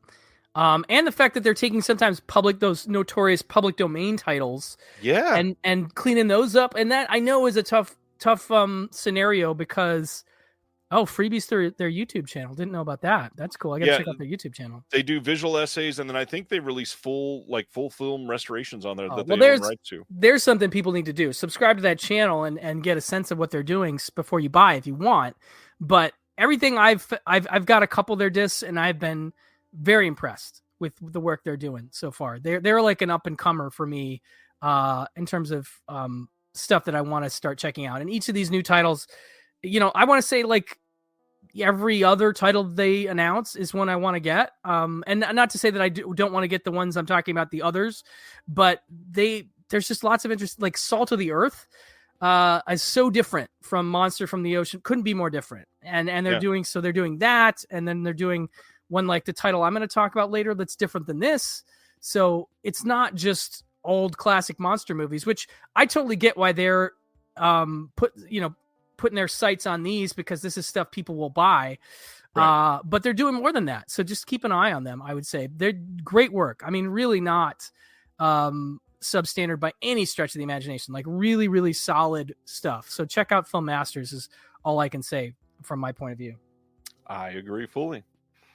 Next one, we got some details. March 11th, Kino is releasing Best Defense from 1984. This is one they announced last year. We finally got a date and some features on. This is going to have a new audio commentary by Alan Spencer and Justin Humphreys. And I think it's hilarious that they went with the alternate poster for this. This is slightly different than the original theatrical poster art, because I guess when this came out, people complained because Eddie Murphy was featured heavily on the original poster, and they realized that this isn't an Eddie Murphy movie, really. He's not the feature, so people thought it was a bit of a bait and switch. But I've never seen this one. Have you seen Best Defense? I have, and I don't remember being too fond of it. I remember it being kind of a misfire, because I was a huge, I mean, still am to a certain degree, Eddie Murphy fan, and so I was seeing anything and everything that he had to put out, and I felt like there was just some where they just, I mean, yeah, he's not that in it that much, and I think. So you go in, I think there's ultimate, and I love Dudley Moore too, actually, it's just adorable. It is kind of, but like, it is a little bit unfairly abused. Oh, fair enough, Stan. Fair enough. All right. I need to rewatch it. I'm not going to, with strategic guest star Eddie Murphy. Yeah. I think this all makes sense. Like, I just remember being deeply That's such a great descriptor, Terry. Deeply ordinary. I love it. That's should have been on the cover. Should have been on the cover. What size shirt do you wear, Brian? Extra medium? Extra boring. Yeah, no, I gotta rewatch it. If Stan says it's abused, I need to rewatch it. I do like Dudley Moore enough that I want to kind of give it another look. It's really been a long time. Like, I literally haven't seen it since VHS, so there's no way that my old ass brain has any real memory of what it. I just remember probably being disappointed there wasn't more Eddie Murphy. If I'm honest, like, that probably was it. But like, couldn't tell you a single stitch of the plot. So like, I really don't. It's gonna be a new to me movie basically when I watch it. That, to be fair, that's what I feel like many of these. Like, I could have sworn I've seen some of these movies 22 years ago. I can't tell you even a single scene out of some of them. No chance for me. No chance. Well, have you seen The Triumph of Sherlock Holmes or Silver Blaze, also coming from Film Masters as part of their archive collection? This is coming on February 4th. And with the archive collection, this is essentially what it's called, the archive collection, to save these. Otherwise, there's no reason to put them out. They're not doing any special features. They will have closed captioning, but that is it. So this line it's more of the classic film titles. Is that also what I'm getting? Not just, I mean, saving them but older than the monster movies typically? Sometimes, but even on their regular line, they will do some of the older ones too if they think. I more deserving feels like a weird qualifier there, but something that they feel like they can do more with. And the big thing is these probably will not have 4K scans. These will probably just be whatever they could possibly get to archive it on physical media. I mean, I respect that. I don't know either of these movies, but again, I'm so getting excited about Film Masters and what they're doing that I'm kind of open, like, I don't know if it's a day one purchase, but I'm definitely curious because I like what they're doing. Yeah, my big thing is Film Masters Okay, is the all same right. company that used to be Film Detective, and they That's put what I was out going to ask. Yeah, I thought that was the case. some of these Sherlock Holmes films before, and I don't remember if these were involved in that release or not. But the Sherlock films they did before, they didn't look great. It was not like a high quality release. So I'm kind of betting these are probably that same thing, just to get them back in print anywhere. Interesting. That's an interesting speculation, and you're probably right. I don't know. I trust your instinct, sir. Next, Universal putting out Werewolves from 2024 on Blu-ray only on February 4th. This will have a deleted scene, some trailers, and subtitles. But if you're thinking it's a brand new film, Universal will probably release it on 4K later. I can almost guarantee that, because on January 23rd, you can buy it on 4K from Germany, from Cape Light Pictures. This doesn't have any more bonus features, but you can get it on 4K from overseas before you get it on Blu-ray in the country that it's from. 2 questions. One, Cape Light. I don't know. Have you gotten any of their stuff? How is it? Cape Light is quite good. They have worked with MPI Media Group in the U.S. to release some of their stuff. They're this oddly global brand. They've been doing some of it, and the title that you probably know them most for is Bloodsport. They're the ones that did that Bloodsport 4K. Which I've considered a few times. Do you have it? I've got a couple versions. If you want one of them, I can probably send you one. That's amazing. Multiple versions of Bloodsport. Yeah, it looks great on 4K. They do pretty well with packaging. They do a lot of media books. They're the same ones that did, I think it's Hansel and Gretel, the old. Oh gosh, what year is that? I don't remember, but like a 2007. No, not old, like old. 60s Okay. or 70s. Something Don't like even that. know what that is. Don't even know. Yeah, it's they've done quite a few of those media book type releases to give special attention to some of these titles. They're the ones that did. Oh gosh, there was another big title that they just did in the UK. But yeah, they regularly do stuff in the UK, in Germany. They'll do stuff here. It's really interesting what they're getting their hands on. That's cool. Like, I appreciate your insights, because I don't know some of the German labels. I mean, it's not like I've had bad experiences, but you just never know sometimes. And so it's cool. I don't know. I mean, I just only heard of this movie like in the last couple weeks, so I don't know anything about it. I do like werewolf movies, but I don't know. I can't speak to its quality at all. This is a weird one, and I don't know why this happens, but I swear once or twice a month, one of my posts on Facebook that's just a regular announcement post will go like what I call viral. For me, it's viral. And there was, about a day. Let's see, I posted this 3 days ago. And so I think it was Christmas Eve. About every 3.5 minutes, I was getting a new comment on this post the entire day. Wow. It now has like 1,400 comments on it. And most of them are either this movie is such a great entry into the werewolves movie canon, or this is the worst movie I've ever seen.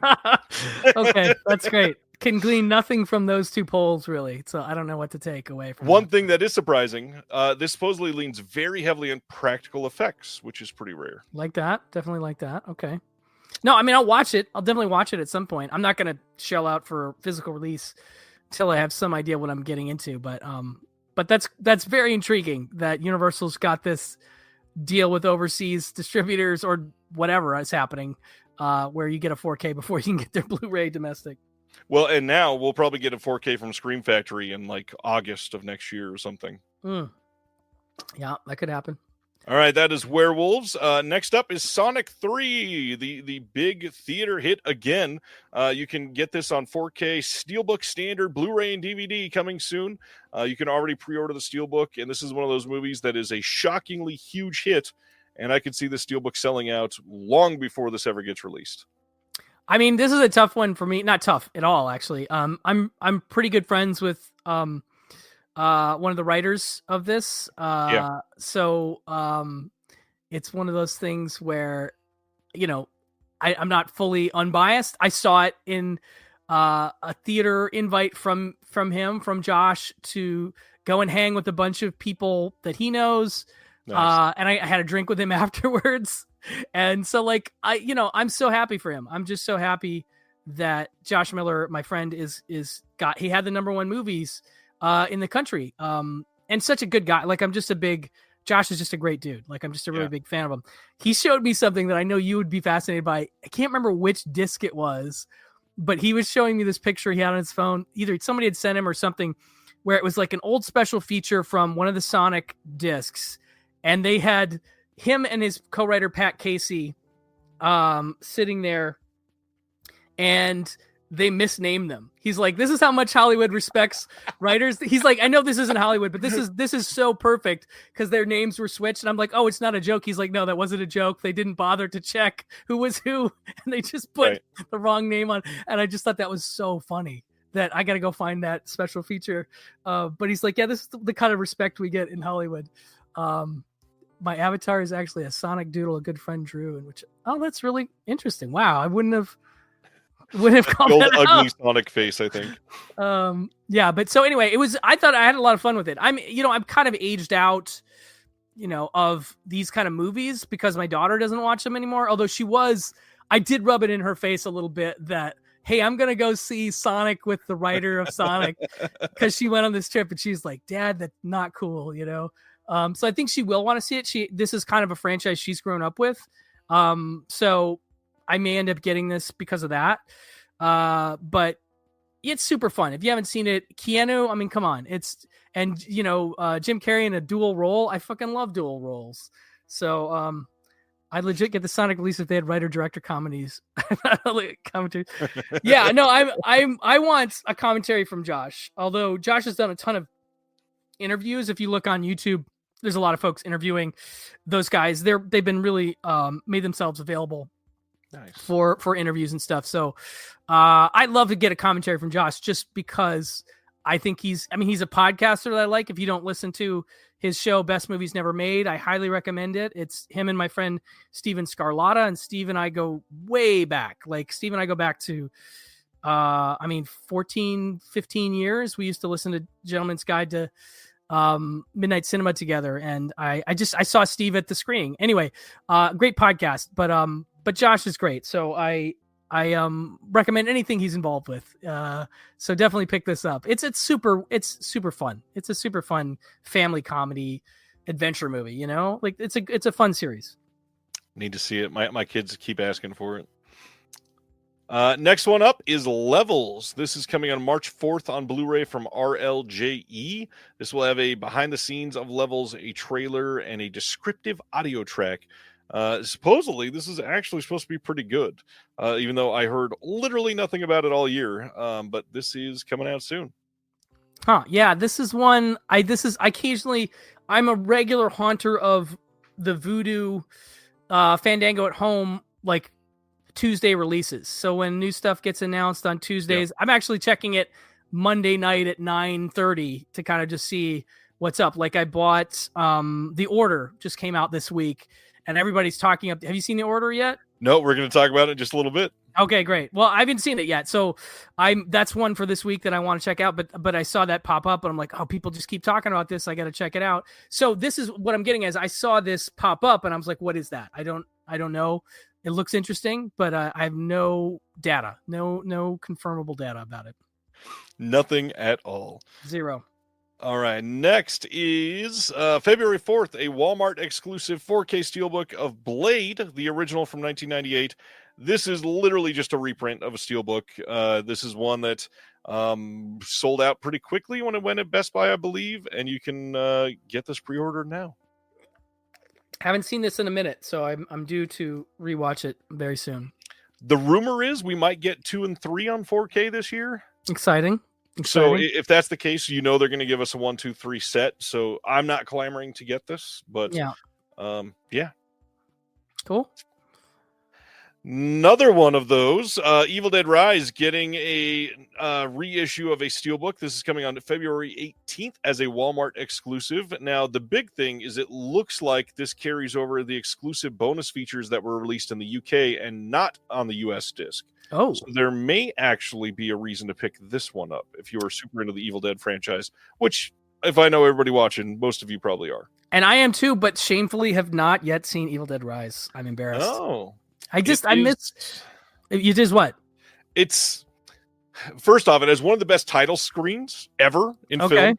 I like that. And it's good, but to me, it didn't feel like a true Evil Dead film. I think that's kind of the vibe that I got from a lot of people, and part of the reason I didn't rush to see it. But I like to support new horror, and for whatever reason, it didn't. It just hit at the right time. Had it hit like this year, let's say, my daughter is now into horror in the biggest. Like, in fact, most movies I can't draw her interest in at all. But we took her to see Longlegs. We took her to see Maxine. We took her to see, and that's not really horror, obviously, but. And we took her to see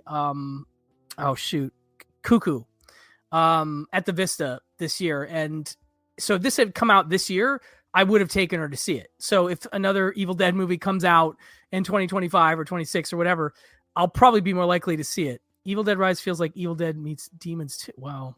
I mean, you are selling me with that. I did hear that it's I do like Demons 2. I love apartment building horror, it is great for that aspect. But yeah, I get what you're saying. Like, that doesn't, to me, doesn't say Evil Dead movies, but so I do need to check it out. The visionary producers of the original classic. So Stan is asking, the original classic, what the fuck? It's in tiny print from the visionary producers of the original classic, which just means Bruce Campbell was there giving some money to it. And Sam Raimi, of course. Yeah. I should see it. I want to see it. It's just like I fall behind on new horror pretty easily. Right. And with Elric, the other thing is I think Elric liked it. I can't remember his take, but I kind of with the new stuff, especially, I'll lean to him and be like, what did you like when I have a moment to watch a new horror movie? And again, he may have said he liked it, but I may have, in some cases, even he can't override the general vibe that I'm getting from people, which is, it's okay, which. It's fine. Like, I want to see it. I should check it out. But it's exciting to me when we get this is a domestic release, right? And they're bringing over UK features. That doesn't seem like that ever really happens. It's not super common, but right? The original release of this came out first in the US, and then they released the Steelbook in the UK. And that one, it felt like they were getting the bonus features ready, and the US disc, time to turn it in, just came, and they weren't ready. And so they put them on the UK disc, and people in the US that already bought it were just SOL. Oh, wow. Well, I'm glad they're getting another opportunity if they want, or those that waited, I guess. Right. That's cool. Well, speaking of getting another opportunity, a company that has not had a lot of opportunities to keep some people interested in quite some time, Culture Shock Releasing is back. In February, they are releasing from Graveface Distribution. For all of those that forgot, they're literally a TerrorVision partner label. They're putting out Late Night Classics Volume 2, which includes Assault of the Party Nerds and Assault of the Party Nerds 2. Didn't know there was a second part to Assault of the Party Nerds. It came out 6 years later. That's why. Heavy Petting Detective. Okay, interesting. 1989 and 1995, and this is a pretty stacked release. For the first film, we got a commentary with Michelle Bauer, Richard Gabai, and then we've got production still slideshow, some bloopers, trailer, B-Movie Awards with Rhonda Shear, all that stuff. But then the big thing, Disc 2 for the second film includes the introduction with Rhonda Shear, commentary with the same people behind the scenes, and the USA Up All Night appearance with Rhonda Shear and Richard Gabai. That is incredibly rare. How did they clear that even? That's a great question. Because, I've never heard of that being included in a disc before, that kind of thing. Huh, and then, that's fascinating. On this one, they also have a third disc, which will be the soundtrack from both films. And from what I hear, that might always be included because the person that took care of the whole soundtrack is really proud of it and wants it always included. So I don't know if they're going to do a standard edition without the disc, but you can get this now with the slipcover, supposedly selling fairly well. We'll be shipping in February on Blu-ray. This is one I always confuse with Killer Nerd, the Trauma movie. Yeah. So I never saw either, weirdly. The nerd trend of movies in the 80s somehow missed some of them, and so I don't even really know. Very nice, Maddie. I don't even have a take on this. Well, if Steph pre-ordered, then shit.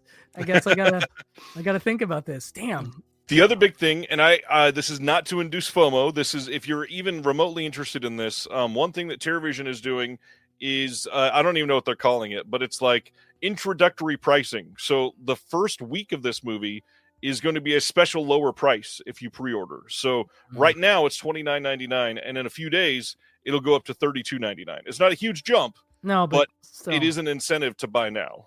It's good to know, and that's why I love your show, man. You know, you save me a couple bucks here and there. Like that's important. No, that's important. And damn it, this was definitely not one I was thinking I was gonna have to pre-order for whatever reason. But now the soundtrack, weirdly, I didn't even know what the soundtrack is, but for some reason, it seems like it'd be fun. So yep, shit.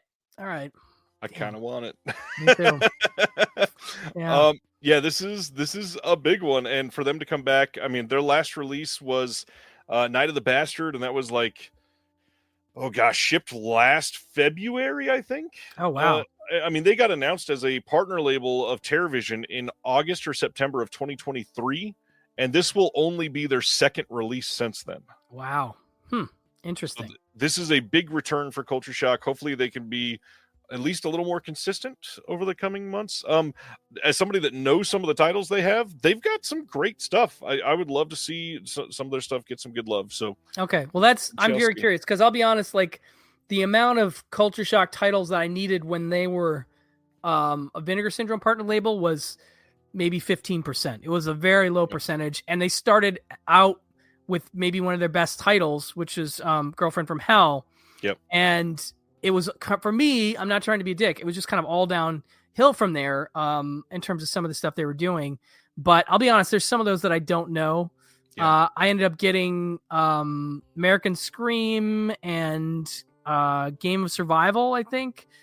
And did they do No Resistance? No, that's Saturn's Core. Saturn's Core, that's right. Okay.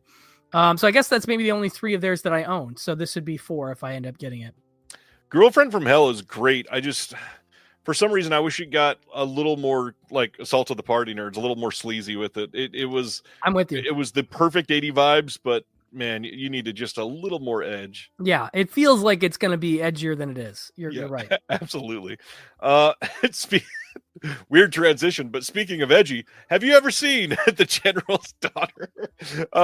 March 18th, Kino is releasing The General's Daughter on 4K. This is like the dad movie of all dad movies. No new bonus features on this. We got an audio commentary from the director that was done years ago.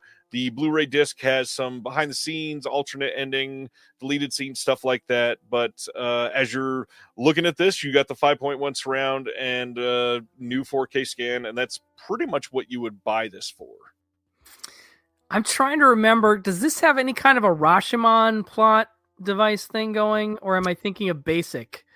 I wouldn't call this Rashomon like, I don't think. Okay. But it's been a long time since I've seen it. I remember hating it when it came out, but I feel like I watched it again and I was like, okay, I don't hate it.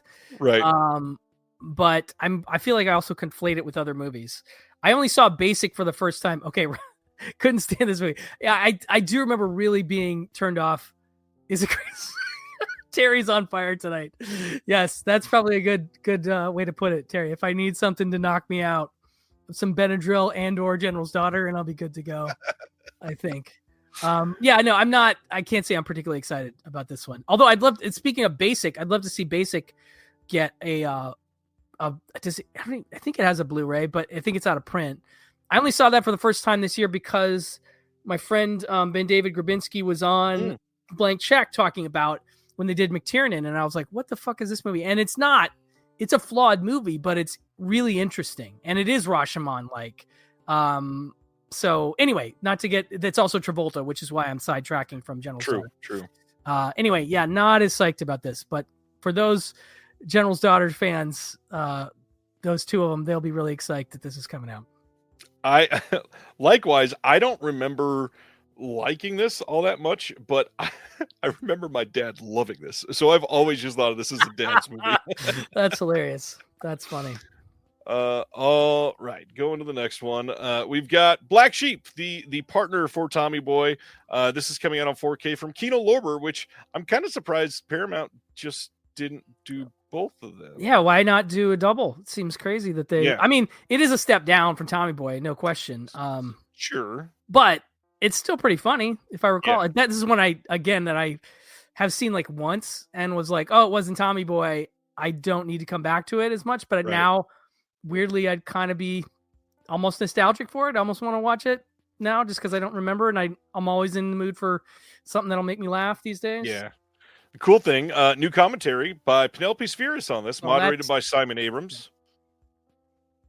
Penelope Spheris has had some incredible titles come out over the last handful of years, and I mean, she does great when she's speaking about them. I'm a huge fan of hers. Love her stuff. It's been great to see most of her movies get some kind of physical release. You know, even when just like Dudes came out, I was like, I never thought this was going to get a physical release. Same thing with Suburbia. I mean, if you haven't seen both of those, definitely check those out. I think those are both Shout Factory releases. Yes. I believe so. Yeah. Anyway, she's great. So that's really the fact that she does a commentary just upped my interest in this release for sure. All right. That is Black Sheep. Next up, incredible Christmas movie. The Silent Partner getting a 4K release from Kino soon. We don't have a release date on it. This is one starring Elliot Gould, Christopher Plummer, Susanna York, directed by Daryl Duke. Really like one of my favorite Elliot Goulds. This movie's incredible. Yeah, one of the best Christmas movies for me out there. Curtis Hanson screenplay and a truly unhinged performance. Yes, Stan, that's the proper response. Truly unhinged performance from Christopher Plummer. Like if you watch, I always say if you watch Sound of Music and this movie, it will fuck you up, man, because he is so fucking evil in this movie. And for those who don't know, it's also got an early John Candy in a small role. But yeah, Elliot Gould plays a bank teller named Miles, and he is able to sort of anticipate a bank robbery based on some circumstances and decides he's going to set aside some of the cash for himself. And Christopher Plummer, when the tally for the robbery is announced, is like, hey, I just got fucked on this. What's going on? And then he decides to go after Elliot Gould's character, and it becomes one of the best cat and mouse, scenarios that I can think of in terms of how they fuck with each other. And they fuck with each other real good. And there's a grisly death in this thing that you don't see coming. And it's one of my favorite things Curtis Hanson has ever been involved with. This is an unpopular opinion. I like this better than LA Confidential. That's how much I like this movie. I just think it's such a great movie. One of the best things I think about this, and probably more credit for the screenwriting, I guess, but one thing this movie does that a lot of movies of the time didn't do is it did not take like the education of the people doing it for granted. So Christopher Plummer just sort of works out that Elliot Gould ripped him off. He didn't have to be told anything, and usually the criminal or bad guy would just be dumb as rocks, and he went like full intelligence and was all about it. Yeah, this movie rules. It's great. High recommend. You should watch it now, close to the holidays. It's the best Christmas movie. This was in my, letterbox for I just did some Christmas noirs, and it was like this and The Ice Harvest and Blast of Silence and I can't remember the fourth one, but it's probably Lethal Weapon. No, not Lethal Weapon. Not Lethal Weapon. But yeah, this is. I mean, the New Bev used to do a really surprisingly great double feature of this and Die Hard. They do Die Hard and The Silent Partner.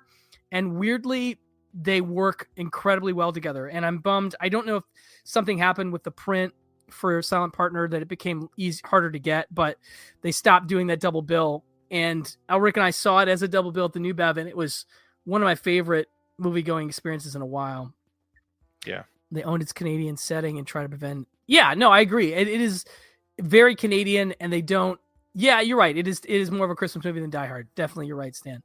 I mean, he's dressed as Santa Claus, for God's sake. So right. Oh yeah, Brendan, definitely check this out. This is, of the stuff we've talked about, this is my favorite thing of this round for sure. This is like purely an all-time favorite and a movie that we've championed on the show. I love Daryl Duke in general. I think Payday is another movie that I adore from him.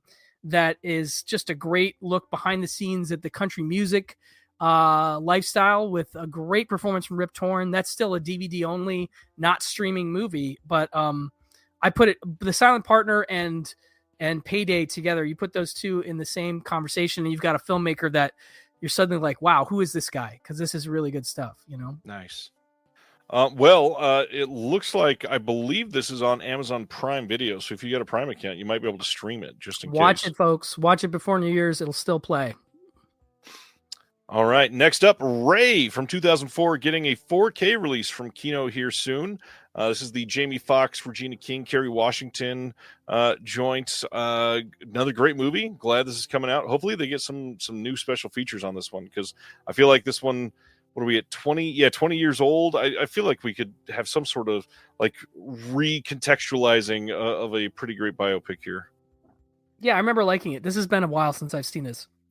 But Obviously, this is where everybody got Jamie Foxx. Yeah, I'm a big Jamie Foxx fan. I think he's truly fantastic as an actor.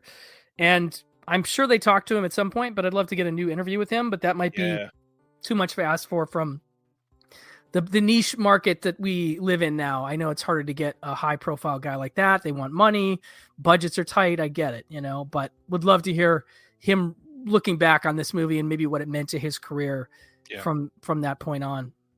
Would be nice to see. Next up, Dune Prophecy, a show that I did not know existed, is coming to 4K and Blu-ray on April 15th from Warner Brothers.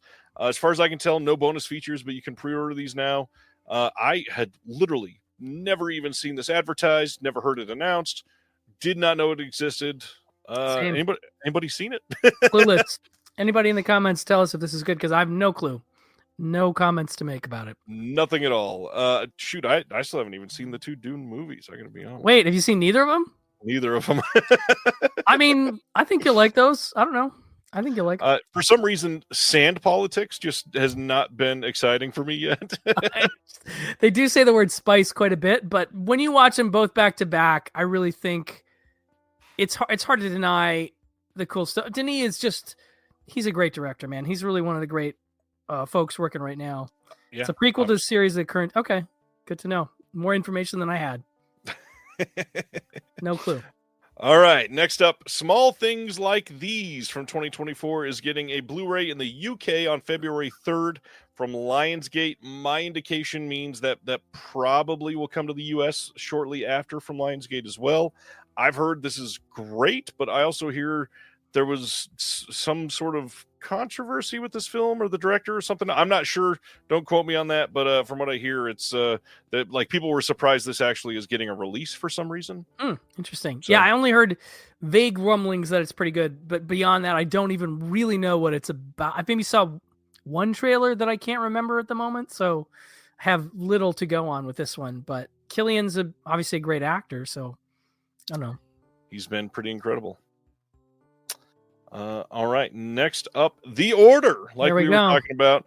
Cast in this one, pretty incredible. Jude Law, Nicholas Hoult, Ty Sheridan, Journey Smollett, and Mark Maron, of all people. This is based on a true story, and this is from 2024, coming on Blu-ray in the U.S. from Vertical Entertainment on February 18th.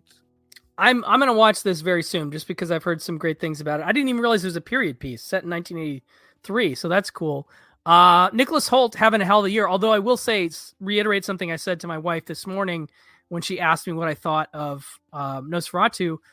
I have an issue where when an actor does multiple basically headlining roles in the same year, because it doesn't allow my brain enough space to divorce from the last time I saw them. So the fact that I've seen him in Juror Number 2 and Nosferatu and now this, it starts to make it difficult for me to separate Nicholas Hoult, the actor, from the characters that he's playing. When I see them too much, and I need a year of gestation period. I'm not saying actors shouldn't work more, but I'm just saying for me, when they work 3 times in the year or more, it's unless it's a character actor, that's fine. But I start to be affected. It affects my ability to buy in emotionally to a story, right? Somehow, which is not totally fair. It's just something that honestly I have an issue with.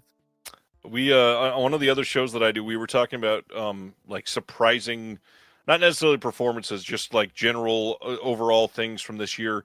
And what got me thinking about that is Kiernan Shipka. I think she was in 5 great movies from this year. She's not lead. She's not lead in all of them. She's lead in I think 2 of them. But she was in Longlegs. She was in Twisters. She was in that Sweethearts movie that just came out. She did a couple other smaller parts, and that is crazy. Yeah, Crazy that is. to have that all in 1 year. No, I agree. And again, I want actors to work as much as they can. It's great. But I mean, that's actually true. Like, he does kind of look like John Reno in like The Professional or Ronin or something on the cover here. Agreed. Yeah. But no, I'm really excited for this one. Like, I dropped $25 just for a digital copy of this. And so that's, indication that I'm ready to watch. And I don't do that very much, with the new titles. It really depends. But the buzz on this one. Oh, okay. I got to see Red One. That's the one. I got to see Red One stuff. That's definitely on my list, and I should watch it.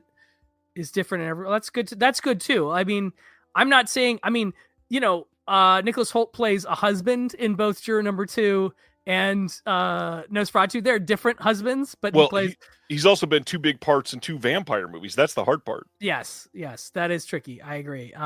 Again, I like him very much. I've liked him since About a Boy, and it's the About a Boy reunion that happens in Juror Number 2 is pretty great. But yeah, it's just one of those things where I want to connect as much as I can emotionally, and sometimes there are some small obstacles like that are kind of ridiculously silly, but my own issue. I got to see Red One. It's free, and it's Jake Kasdan, and one of the prompts on Blue Sky recently was name a movie that should have had a sequel. I could have done The Nice Guys, but I figured that was too easy. I did Zero Effect. So obviously I've loved Jake Kasdan from day one. And because he did Red One, he's one of the main reasons I'd want to watch it, is because it's Jake Kasdan. So I got to check it out. Totally get that.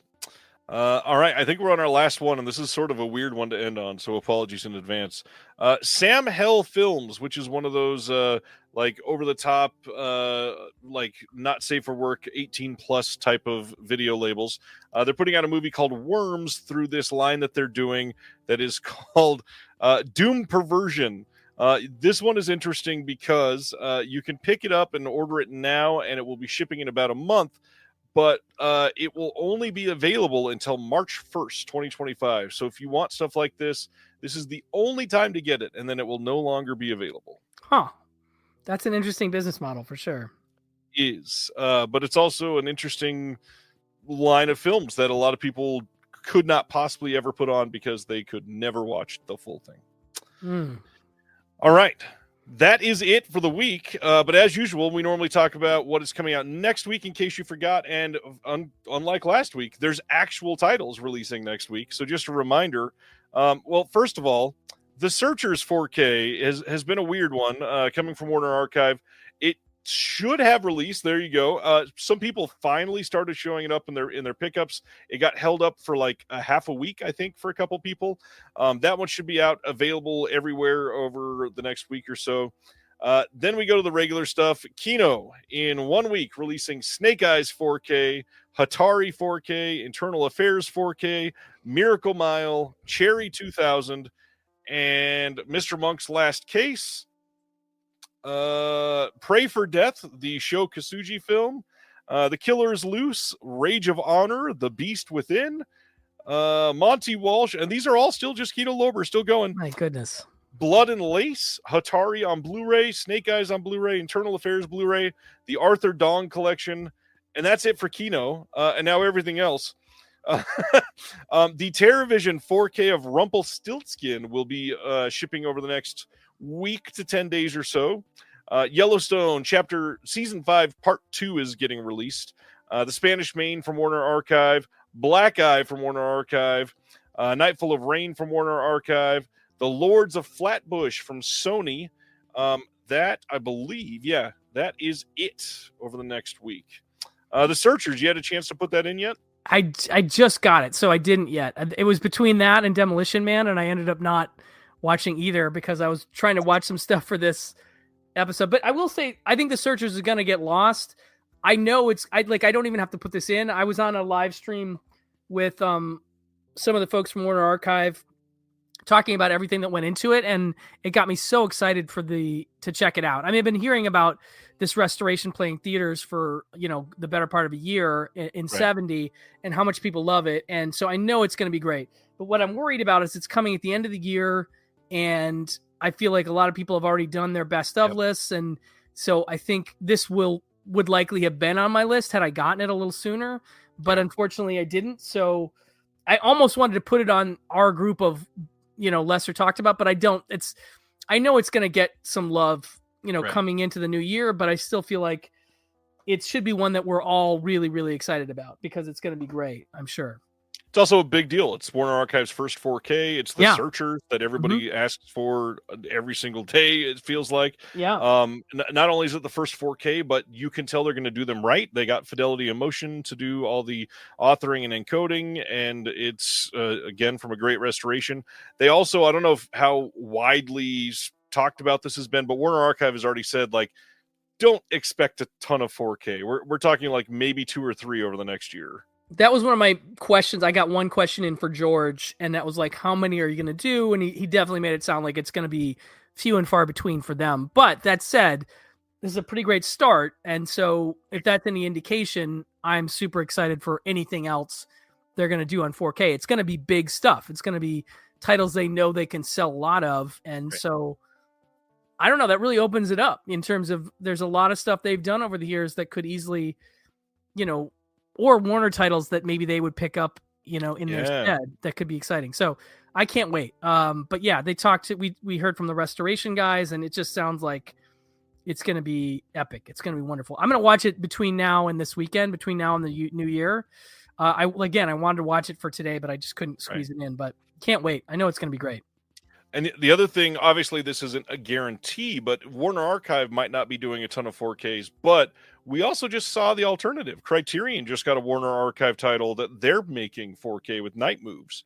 And so the fact that there's multiple avenues that we could see these come, whether it be Warner Archive, whether it be Criterion, or some other label that gets a Warner deal, or Warner puts it out themselves. Like, there's a lot of ways for some of these titles to get out there. So, No. Do you know the number one thing that surprises engaged couples? Take a guess. The sheer amount of decisions they have to make while planning a wedding. Indoors or outdoors? How many guests? Are kids invited? Controversial. Which cake flavor? Seriously, how do you even begin to figure out what's right for you? That's where Zola comes in. Zola has everything you need to make every wedding decision a piece of cake, from choosing your dream wedding venue and vendors to deciding how to best spend your budget.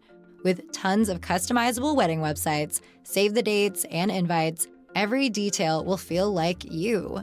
Zola will even help you choose the gifts, experiences, and cash funds you really want. The next thing you know, you've planned your whole wedding all in one place. From getting engaged to getting married, Zola has everything you need to plan your wedding in one place. Start planning at Zola.com. That's ZOLA.com.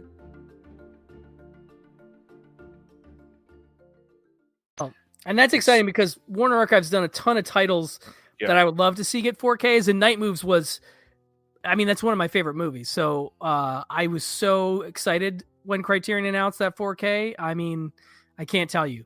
Cannot wait for that. Super jazzed about it. So as we discussed previously, we've got some titles we're going to talk about that were overlooked from this year. And we got some honorable mentions first. Do you want to go through some honorable mentions before our list? You want to do those after? Let's do them after, because I may have more than you, and I don't want to. I think I have 4. I might have more, but I can be quick about them. Amazing. All right, let's start with your first one that's from the list. Okay, so we're doing 5 to start. All right, let me just count. 5 favorites, 1, 2, 3. All right, that works. All right, I'm going to start with one that I just think is pretty adorable but awesomely fun, and that's Cooking Price Wise. This one I actually found out through Blue Sky, through somebody posting that they were getting this. I knew about Vincent Price's cookbooks, but I hadn't heard about this short-lived British TV show that he did. And this release is fucking great. It is such, I'm not even one of those people that puts on cooking shows as sort of a backgroundy, like, let's chill out vibe kind of thing. But Vincent Price doing a cooking show is definitely my kind of chill out vibe. And this is just a really nice release from BFI. This is a Region B release, unfortunately, but it's how many episodes? I want to say there's 6 parts. But what's really neat is there's a great interview with his daughter that's about 18 minutes that I watched last night. And she talked about how her dad loved to eat, but he also loved to go around to restaurants. And because he was him, he's the kind of guy that he could ask the chef at a restaurant, can I get the recipe for X, Y, or Z? And they would give it to him. And so he collected a lot of those recipes, and those ended up going into the multiple cookbooks that he did. And I do recommend checking out.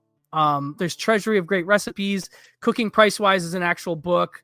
I feel like there's even like a third one. But it's so adorable to watch him cooking, even in this like really low budget set that they have for him. There's commentaries on all these. There's a great interview with this woman.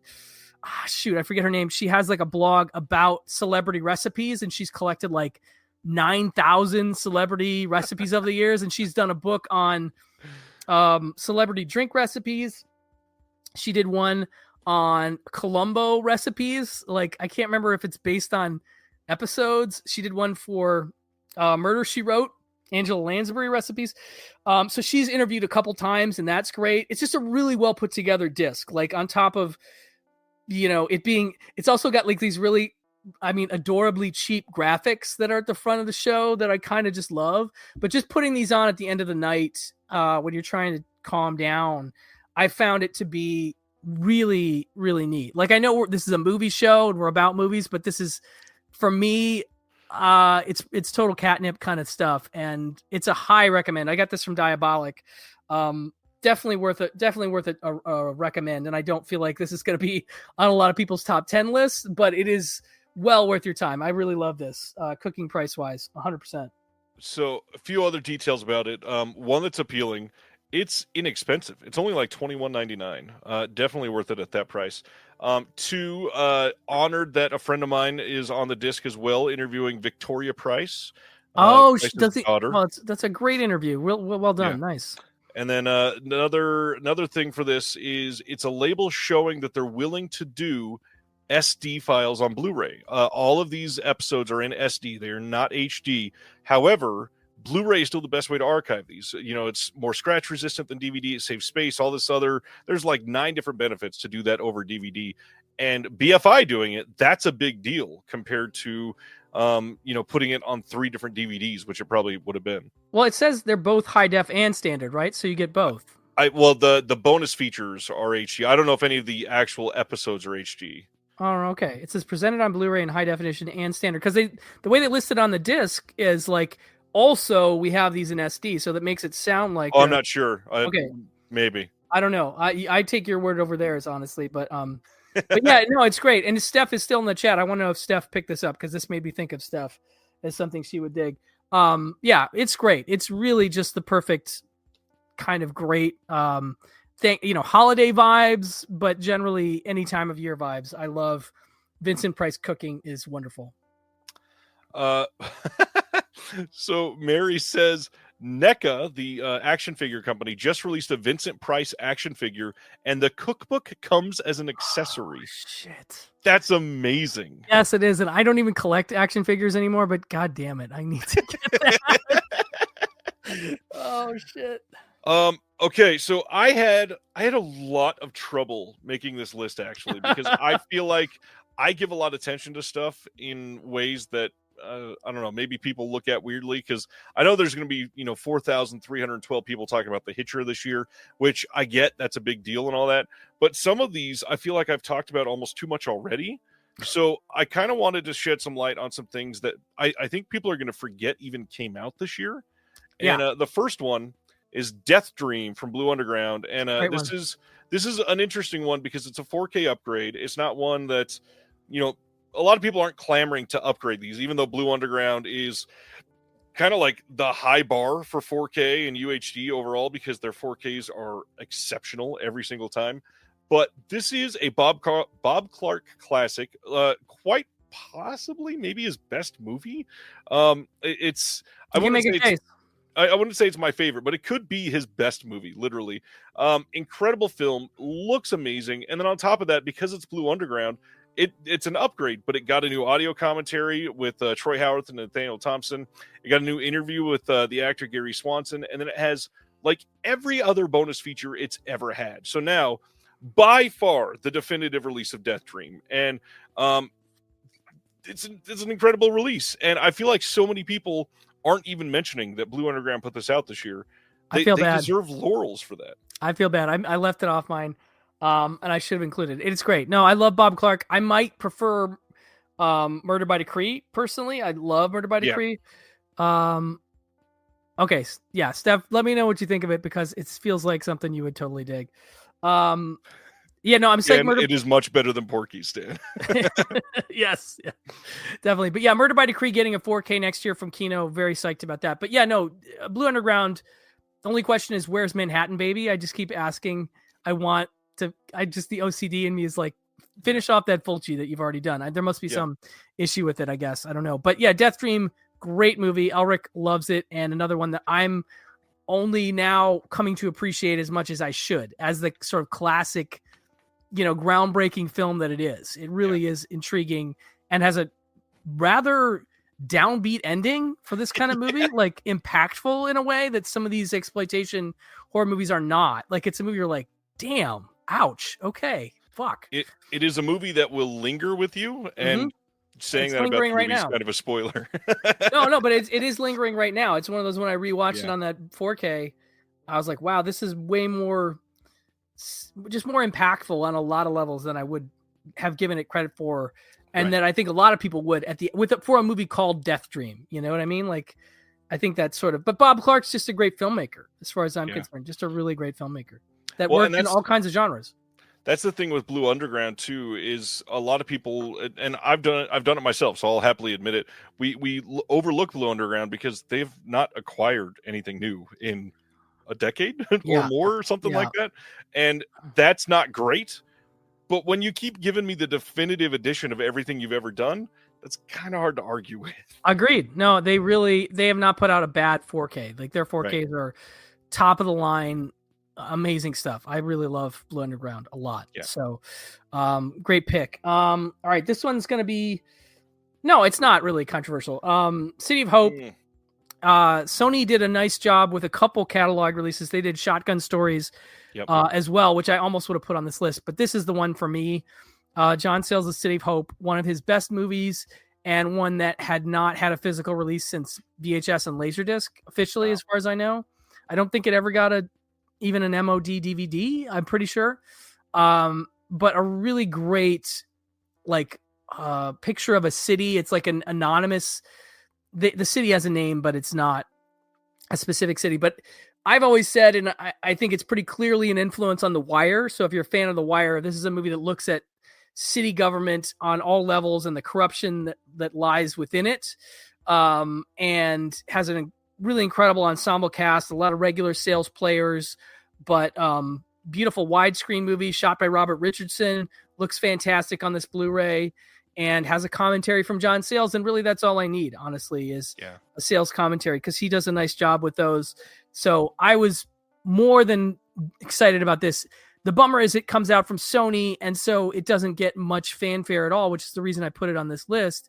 Is if it had come out from Criterion, which, to be honest, if they could do a licensing deal with Sony, this is a Criterion movie. This is a movie that Criterion could have put out alongside Lone Star, and you'd be like, oh yeah, that totally makes sense. So I was only slightly bummed that it was a Sony solo release, but man, I can't recommend this. If you love Lone Star, this is a totally different kind of movie, and I love Lone Star. Lone Star's like a favorite kind of movie for me, and I was so psyched that 4K came out. But this is really one that I got to recommend if you like Sayles. And the other thing for me for Sayles, and this is sort of off topic, but my favorite discovery of the year is his movie Gopher Sisters, which is his last film from 2013, which only has a DVD release, which is out of print. No streaming release, no other physical release. And I fucking loved it. I thought it was so good. I'd love to see him do another movie, but as a last movie, if it ends up being his last movie from 2013, I'm okay with that. Like, I'm not okay with him not doing another movie, but like, it's great. So, Sayles has just been one of my favorites for a long time. So really psyched to see this get a physical Blu-ray. City of Hope, baby. It's a dang good pick. Really good stuff. I knew when we decided on this topic, I had to cover something from Mondo Macabro. And I feel like they had a lot of titles this year that were attention grabbing for one way or another, but I feel like this one is going to be the one that's most overlooked and shouldn't be for a few reasons. We had somebody in the chat earlier mention Indonesian film needs a bigger highlight, and that's why I wanted to go with the Warrior trilogy that came out this year. This is the first Warrior film they put out on DVD years ago through Mondo Macabro, and now you get all three on Blu-ray. And the first Warrior film is astonishing because it looks immaculate. The restoration on it is like 20 years old, and it looks like the film is not even 20 years old. It looks so good. There's new bonus features. You get 3 films from a culture that we don't see enough releases from. And based on that, this is something that needs to be in a lot of people that are pushing boundaries, I guess, or wanting to watch films from other countries in a way that you don't get a lot of access to. And Barry Prima is one of the best that you can have when looking into Indonesian film. And so when you get something like this and you look at the fact that they've got new bonus features, they've got some archival bonus features, and they put a lot of love into this. I mean, this comes properly handled. It's a 2-disc release. It's 3 full films. And it was very inexpensive for everything that you're getting, and it looks incredible. So based on that, please check out the Warrior trilogy from Mondo Macabro. Totally flew under my radar. As much as I try to keep track of what they're doing, they're, like I said, they're one of those labels that, you know, a good percentage of what they put out, I'm like, what is that movie? Yeah. Which, you know, to a guy that I feel like I've seen a movie or two in my day, it's impresses me when they can dig stuff out that I've never heard of. So that's a trilogy I completely missed. So I really got to look into that. That sounds really cool. Yeah, it's great. I hope more people look at it. Well, now we're just getting into stuff that are movies that I like. Hungry Snake Lemon was awesome. Oh, that's cool. I got to check that out too.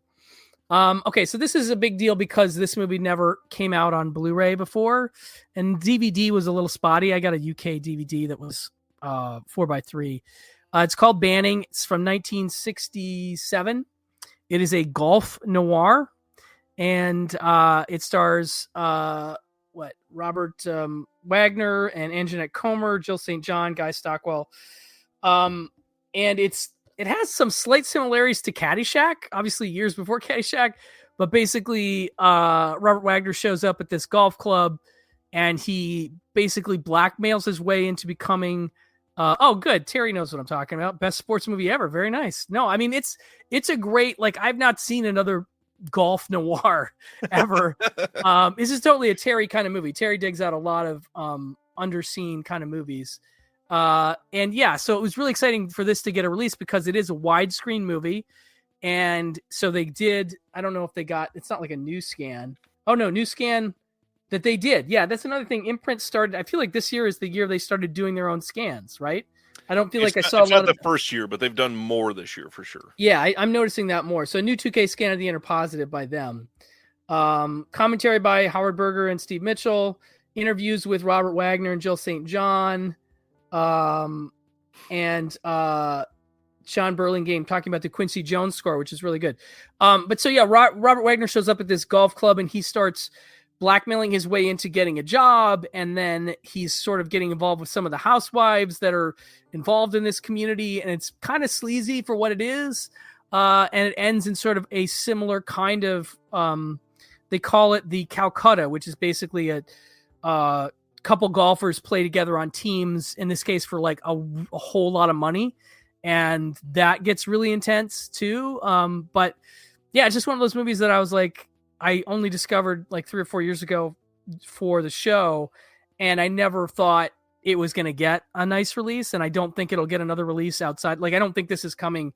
You know, some of these Universal releases get a domestic. I don't think that's happening with this. I'm just pretty sure this one's not selling enough that they're going to get a domestic. So, you know, hats off slightly to Imprint for always trying to go for stuff that isn't on disc. I know Hertzberg tries to do that too, and some of the other labels do, but this is one I just didn't expect to get, and I'm a big fan of. So it ends up being one of my favorite releases of the year because it's a good movie. You know, it's just a really good, you know, golf noir that, you know, has hard-boiled dialogue in a golf movie. It's weird, but it's fun. I will continue to say often that Imprint Films every single month being able to say worldwide first on Blu-ray for even one title every single month is astonishing. Yeah, it's impressive. I gotta say that is clearly part of their mission statement. I can't let that be disrespected. Like, that's pretty cool. So one of the things that I've really tried to do this year is continue to ring the bell for people that have left OCN distribution and broke out on their own. And so we've got a handful now. We've got Fun City Editions, we've got Deaf Crocodile, TerraVision, Altered Innocence, Culture Shock releasing, and maybe one more that I'm forgetting. But one that already had a very small crowd following them and decided it was best for them to go elsewhere is Altered Innocence. And their stuff with Diabolic continues to be incredible, and really wanted to shout out She is Conan with one of the, first off, coolest art pieces on a slipcover all year. Pretty great. This is a film by Bertrand Mandico. They've done a couple other releases from Mandico, and this is a film that will appeal to a lot of people if you give it a chance. This is a modern fantasy, like time travel, gender bending sword and sandals epic. And those are a lot of adjectives you don't normally hear together. No. And the only person that I would trust to pull that off right now is Bertrand Mandico. And based on that, if you like any of those adjectives, you should check out She is Conan. They continue to do incredible work. They continue to put out subversive coming of age and queer stories that really don't get a lot of love anywhere else. And based on that, I will always share anything that Alternate Innocence is doing, because they're incredible. No, it's cool. I mean, it seems like there's like behind the scenes maybe a little animosity potentially from some of these exits. Yeah. Which is too bad, because, people got to do what they got to do. And so that there's any bad blood about it is unfortunate. I get that Vinegar Syndrome gives a great platform to these smaller labels, and they obviously have just an incredible to consumer base. And so for you to take that and then leave, I get that could be seen as, that could leave a bad taste for some folks. Right. But that said, I do love to see these folks continue. I love that Diabolic is partnering with a couple of them. Yeah. And that MVD is partnered with Fun City, and that things are, continuing to do okay. I know that sometimes they don't get the same kind of notoriety. Like for instance, I didn't know about that release at all. So I feel bad right.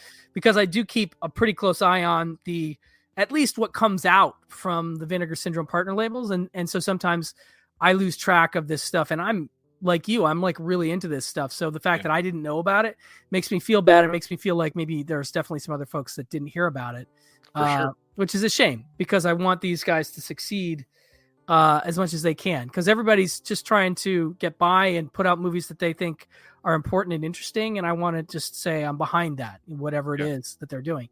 So that's exciting. Coming back to Vinegar Syndrome, sometimes they put out movies that I don't expect from them, and 5 Card Stud was definitely a movie I did not see coming from them at all. It's a Henry Hathaway mystery Western with a great cast, including Dean Martin, Robert Mitchum, Inger Stevens, Roddy McDowell, and I just really like. I'm guessing this wasn't a huge seller for them. I just have a feeling that this isn't the movie that the Vinegar Syndrome folks are clamoring for. But I think it's great. It's one that I brought up. We had the honor of having Ryan Johnson on the show back in 2019, 2018, whenever the first Knives Out came out. We had him on the show, and we did mysteries. And this is one that I picked for that episode. And again, didn't think it was going to get a Blu-ray at all, because it just had an old Paramount, I think, DVD. But it's a really great Western mystery. That's a genre you almost never see. It's just not something that happens, where you have like a card game where things go south, and then suddenly people that were involved in that card game start to die. And it's like, it's not a giallo exactly, but it's kind of a mystery as to like who's doing the killing. And it's a great cast. Yaphet Kotto's in here too. I'm just a big fan of it. So I was really psyched when I saw this get announced from them. And it's new, of course, newly scanned and restored in 4K from its 35 camera negative. Commentary track with Brian Hannon, Jack of all trades, Walter Chow talking about the films of Henry Hathaway. That alone is worth the price of admission for this. A Woman of True Grit, Lizzie Franca on screenwriter Marguerite Roberts' legacy. So a really nice collection of extras and just a really good kind of classic Western. It's from 60 something, right? 68. So almost 1970. But yeah, is a movie that I just really like and was really surprised to see get a physical release from anybody, let alone Vinegar Syndrome. Yeah. So I got to bring it up. It was on several of these I've talked about on my favorite Blu-rays of the year episode, but I had to bring it back because I really didn't expect that one. I don't remember. Is that one from their VSL line? It should have been, but I don't. Yeah, no, you're right. It is. It is VSL. Yep. Okay. Yeah. Yeah, that would have been an odd one to be a subscriber to Vinegar Syndrome and get that, I think. Yeah, I think that's what I got confused about was I was like, really? They're putting this out right? No, it's a Labs release, and that makes sense. And I'm sure that those classics, the bummer for VSL for me is that clearly what happened, or seemingly what happened, is that they put out these classic titles. They didn't sell well, or at least not as well as they hoped. And so I get that based on your interview with Joe Rubin, which by the way is still one of my favorite podcasts of the entire year. Like I really love that interview with Joe. And Joe's just, what an interesting guy. Yeah. But and I get that Vinegar Syndrome Labs was not set up to be just one thing, but It's like they were going to do classic titles, and I was so there for that. But I also understand that maybe those aren't going to sell as well with their core audience, and so I don't know if it was a pivot away from that to other things, or if my guess is they always just kind of had this will be our miscellaneous category. Let's start with classics and then see where it goes. Right. But I would love to see them do more classic stuff like this, or the Cat Creeps, or whatever. Not the Cat Creeps. What was the first one they did with Eddie Robinson? That's an anthology. I can't think of it. Yeah, I'm not gonna be able to think of it. I'll look it up. Anyway, that stuff I was just like, yeah, that's great. I'd love to see them keep doing that, and we'll see if it happens. But I'm guessing those titles will be maybe one a year, probably, because that's what they can risk financially to do it. But again, I was excited to see a movie like that get a VSL release. And what's hard, we can talk all day about how The Keep sold 14,000 copies, and that's a big deal because if you literally just tally up the money, that in 37 hours, that made them, and this is not a dig at Vinegar Syndrome, but holy shit, $650,000 of income. They didn't pay $650,000 to put out The Keep. There's no possible way. Their cost for all that was way less than that. And so what they're making from that could go to stuff like what you're talking about now, or their first title for VSL, which was Flesh and Fantasy. Thank you. Yes, Flesh and Fantasy, which is a great start. Really great anthology. If you haven't, I'm pretty sure that's not sold out. So definitely grab Flesh and Fantasy if you haven't. Really good anthology noir, but supernatural too. Really, really cool movie. So I hope they do more of that. One release of The Keep could probably pay for 8 of these smaller titles to go out every year. Yeah, and I get that that's not as easy as saying, okay, we're going to put it into that. You still want to make money. But yeah, if they continue to put out 1 or 2 classic, interesting titles like this on the VSL side, I'd be so psyched. But I also understand, I don't know the numbers. I don't know how these are selling. And maybe at some point they go, yeah, classic films just isn't exactly working for us. But we'll see. That's the other thing I love about Joe is that he just kind of seems to do what he wants to do too. Yeah. And so from that point of view, they're in a really good position to continue this stuff if they want to.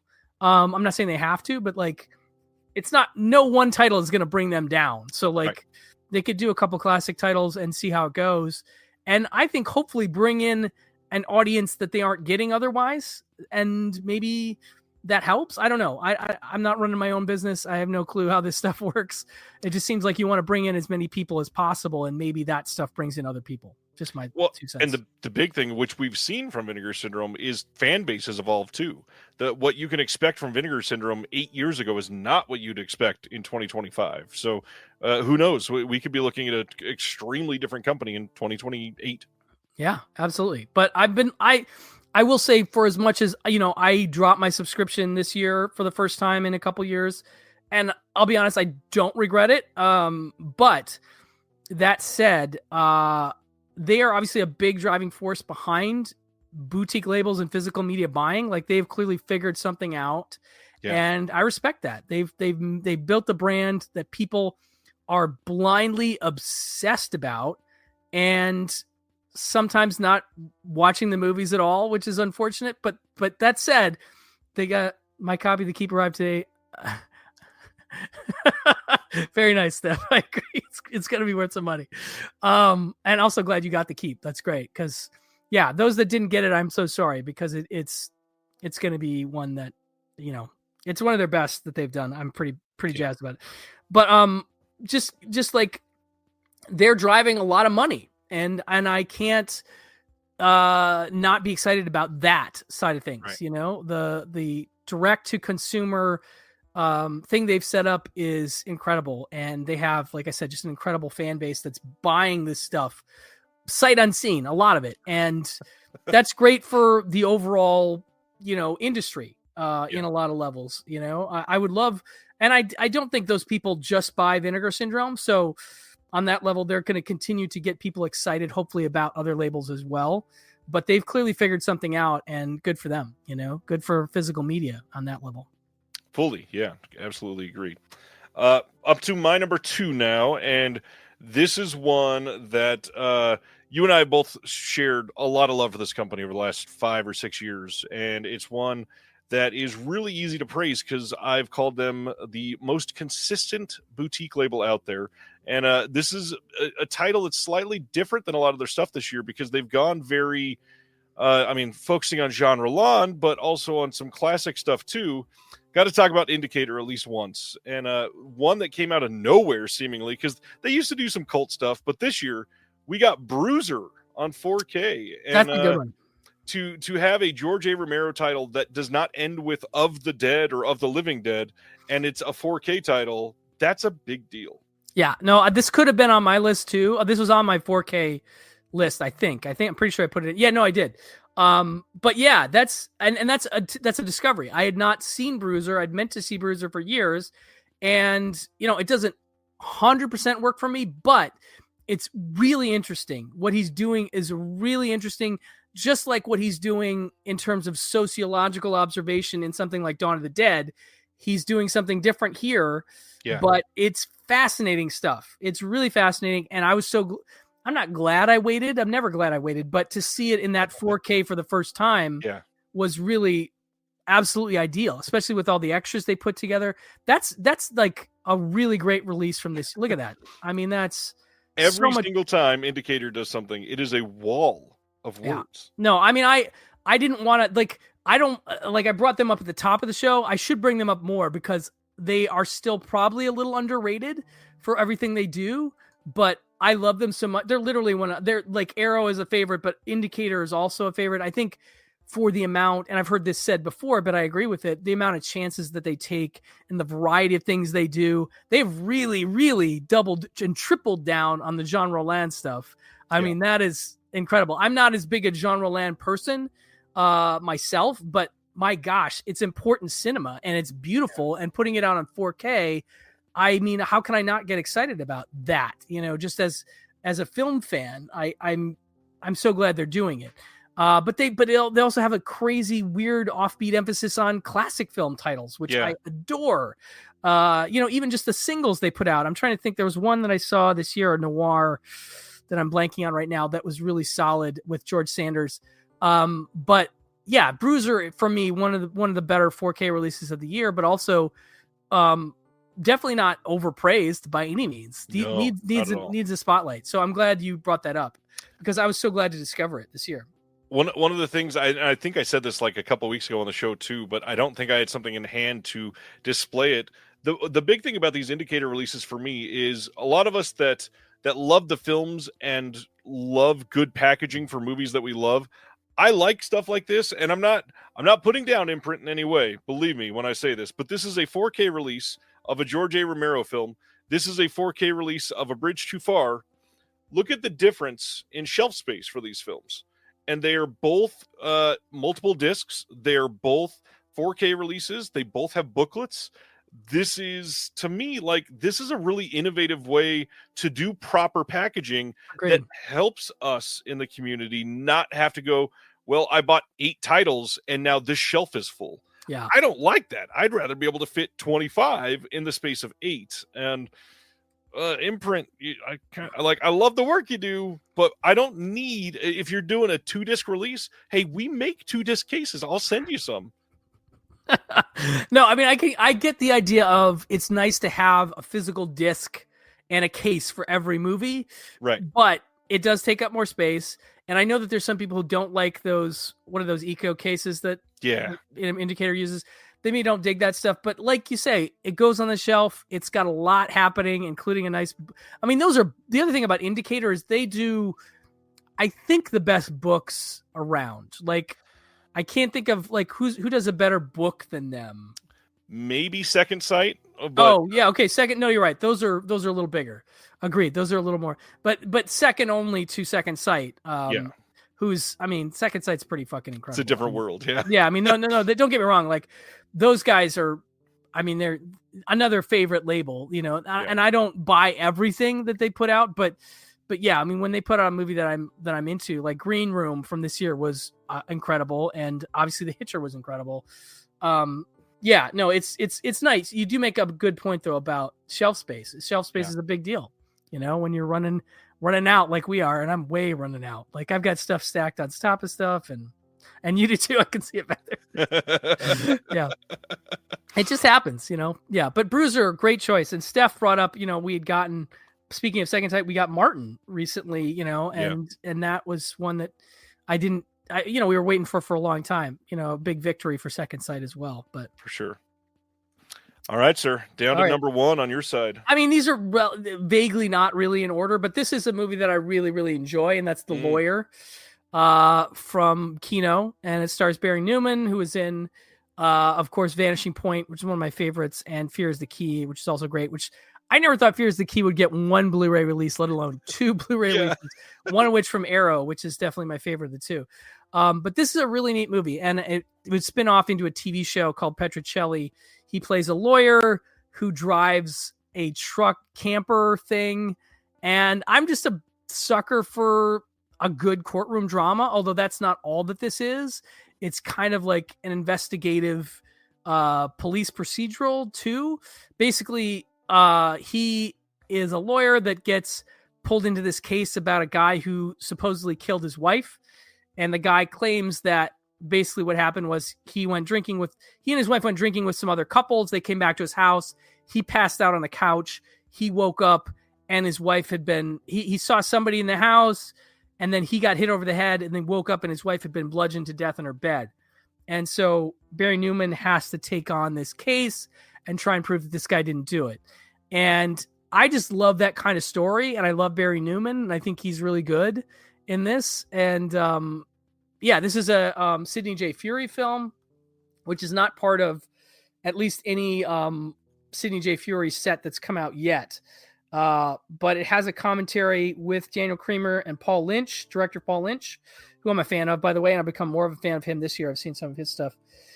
Plus some archival interview excerpts from Sidney J. Furie in that commentary, and also includes a new interview with Barry Newman and actress Diana Muldaur, who plays his wife in this. But just a really solid 1970 R-rated lawyer drama, but it's like more than that. Like I'm underselling it by calling it that. Like it's just a really good movie. Like this is one that my friend Matt Lynch from Scarecrow, he and I both, like he texted me, he's like, dude, I was going to recommend The Lawyer to you, but I saw that you already saw it.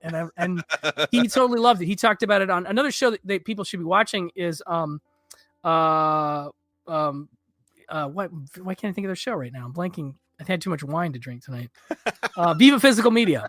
Yes. Viva Physical Media. Definitely put that on Scarecrow on your subscribe list, because Matt and Emily do a great show where they go through a ton of cool stuff. And I've been very touched that they've actually ripped off a couple things from Pure Cinema for that show. Emily's a big friend and a big fan of the show.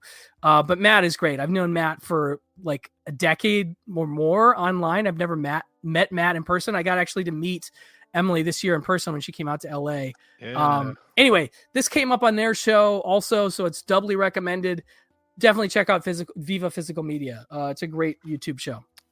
Sidney J. Furie, gotten a lot of love over the last couple of years. Incredible filmmaker. Supposedly getting some more releases next year. So excited for that. Very nice. You started with one that you said, I know this is about movies, but here's a cooking show. I'm going to end on one that is not movies with a TV series, trilogy-ish. I still think it's incredibly random and under the radar that people don't understand that this happened. That Mubi made it possible for everybody to complete their Lars von Trier collection with the Kingdom trilogy this year. Oh, yeah, that's a good call. And Mubi does not do stuff like this very often. And now, for people that love Lars von Trier like myself, you have the Kingdom 1, the Kingdom 2, and the Kingdom Exodus on Blu-ray. Big box set, lots of stuff on here. I know that Lars von Trier is not everybody's cup of tea, but if you like him and you like the stuff that he does to subvert expectations at every single possible opportunity, the Kingdom, I still have not finished the third one yet, but I mean, there's almost 1,000 minutes worth of content in this box set, literally, God, just from the series. So it's one that if you've never checked it out, I think that you would probably like it if you're into this type of story. Lars von Trier is a hell of a filmmaker, and I understand that we might be done with his films if he's fully retired. He hasn't said fully yet, but it looks like that's quite possible. But yeah, now we have an opportunity to literally have everything. No, I remember when that show came out on some kind of foreign DVD, probably 20 years ago, and I was obsessed with it. I was like, wow, this is crazy, dark, weird stuff that I didn't expect, and it was totally different from anything Lars von Trier had done at that point. And I was just like, and it still might be one of my favorite things that he's ever touched. Like, I think it's such a great, fascinating show. Like, if you like horror movies, if you're a horror person, or Twin Peaks. Yes, that's a good touchstone for this.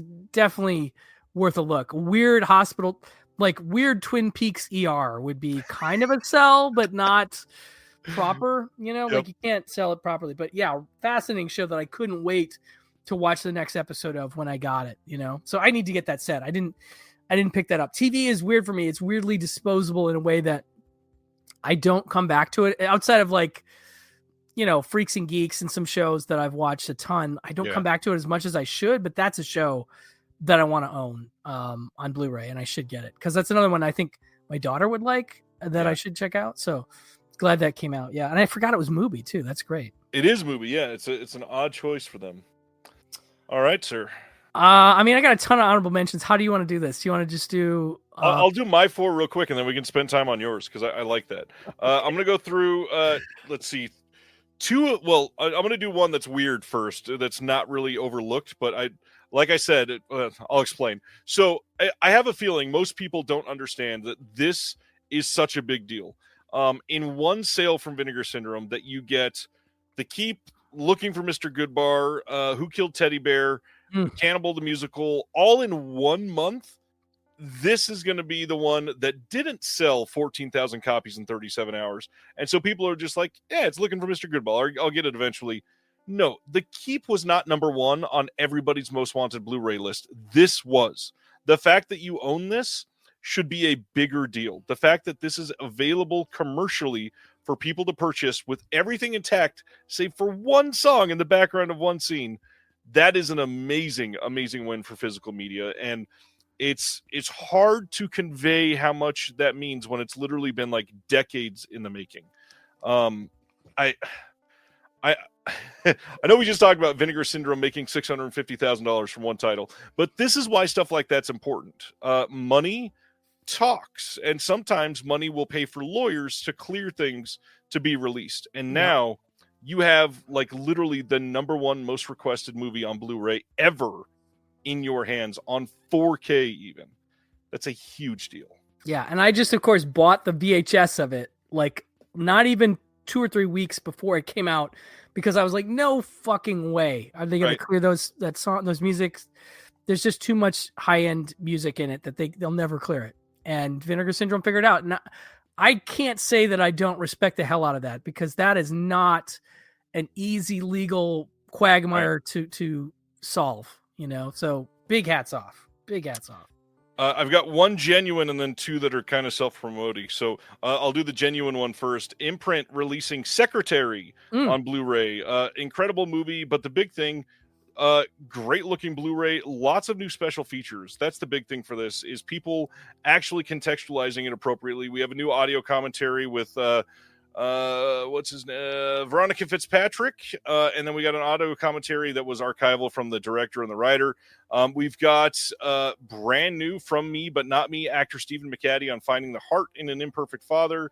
A magical oasis that is the art director Nick Ralbovsky doing another interview on this, making an indie classic. Like, there's all kinds of new stuff on here, which on a title like Secretary, that's not something I truly expected in 2024. So it's nice to see that. One that I think a lot of people laughed at this year, that it's on 4K UHD, but I think it's going to go unnoticed that we have the definitive release of the Nailgun Massacre out there. Yes, I'm on the commentary and did like 4 of the interviews on this, but this release is genuinely incredible. This title looks great in 4K. It doesn't need to. Is it still available, by the way? It is still available. Okay, yes. Good to know. Incredible 4K, lots of new bonus features, 2 new commentaries for Nailgun Massacre. You can check that out. And then the last one, I don't know if, kind of like you said about The Searchers, this is one that I think it showed up at the end of the year and some people are going to forget. It is still an amazing reality that Deaf Crocodile put out Felidae on 4K. I literally, this is one that I got to admit, like, slipped by me, and I didn't even realize it was a 4K. Yeah. And I watched the first 20 minutes before this, and I was like, fuck, I got to finish this movie when I get done. It's one that I've been meaning to see for a long time. And I mean, it's like, again, like we talked about banning being golf noir. This is like cat noir. I mean, it's like cat investigating cat murders. And I was like, this is so up my alley, man. This is so good. Like, I'll either finish it tonight or tomorrow, but looks gorgeous in 4K. You and Will did the commentary, which I'm very excited to check out. Deaf Crocodile, a little slept on, I think, in general. And I'm guilty of that as much as anybody. Like, they're doing some really nice work. And I apologize to Craig Rogers right off the top, because Craig's such a sweet guy and a great supporter of mine. And I'm so sorry that I haven't been able to dig in more to what they're doing. But this one, I was like, oh shit, this should have been on my 4K list. Like, right away, I'm like, I can tell this is something. I was hoping you'd bring it up, because I was like, I can tell this is something I'd be into. And I was so digging the first 20 minutes of this that I got to finish it off. Great pick. Nathaniel over at Mondo Digital just posted a review for it, and for the first time, somebody pointed out our puns on our commentary, and he gave a special shout out to the fact that we use the word sadomasochistic in our commentary. Oh, that's fucking great! I love it. No, like I said, I'm very excited to hear you guys talk about it. But I was like, oh man. The only thing I'll say, and I get why they do it, and I get that maybe some of these don't have English versions. There is no dub available; it's only German. Right.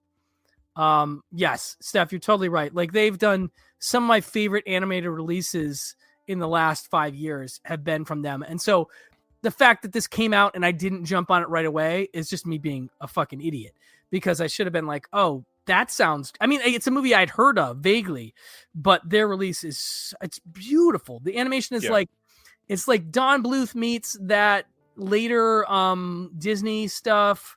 Yep. Where, like, I'm thinking like Aristocats, and I love they actually make a reference to Aristocats in the first 20 minutes. Like, this is not Aristocats, basically. But yeah, oh man, pro cat noir. Yeah, I'm not even a cat person. No offense to cat people, but I love the idea of a sort of a cat detective who's like, but also like that unlikely cat detective who's just like moves into a neighborhood. And some dude who lives nearby is like, yeah, we just had this fucking murder over here. This cat got his throat ripped out over here. And you're like, oh shit. And it's dark. I mean, it's really dark. And it's just getting to the point now where I'm like, oh, there's a lot going on in this story, with some crazy, cat cults and shit. Like, oh man, I'm so in on this. So like, yeah, I'm glad you brought it up, but I would have if you hadn't. So I'm glad it's on the list. All right. Everything else is for you, my friend. All right. Well, I'll try and be quick about this. I don't want to be ridiculous here, Take but your time. I just got this in the mail, the Stone tape. This is 101 Films, and they, you know, they do a lot of re-releasing other people's stuff with, you know, a new commentary here and there. This one, though, pretty fucking great. I got to say, This is the one I was trying to hint at before. This has Kim Newman on a commentary with Nigel fucking Neal talking about this thing, which is a BBC. It's a Christmas. You could make it a Christmas movie if you want.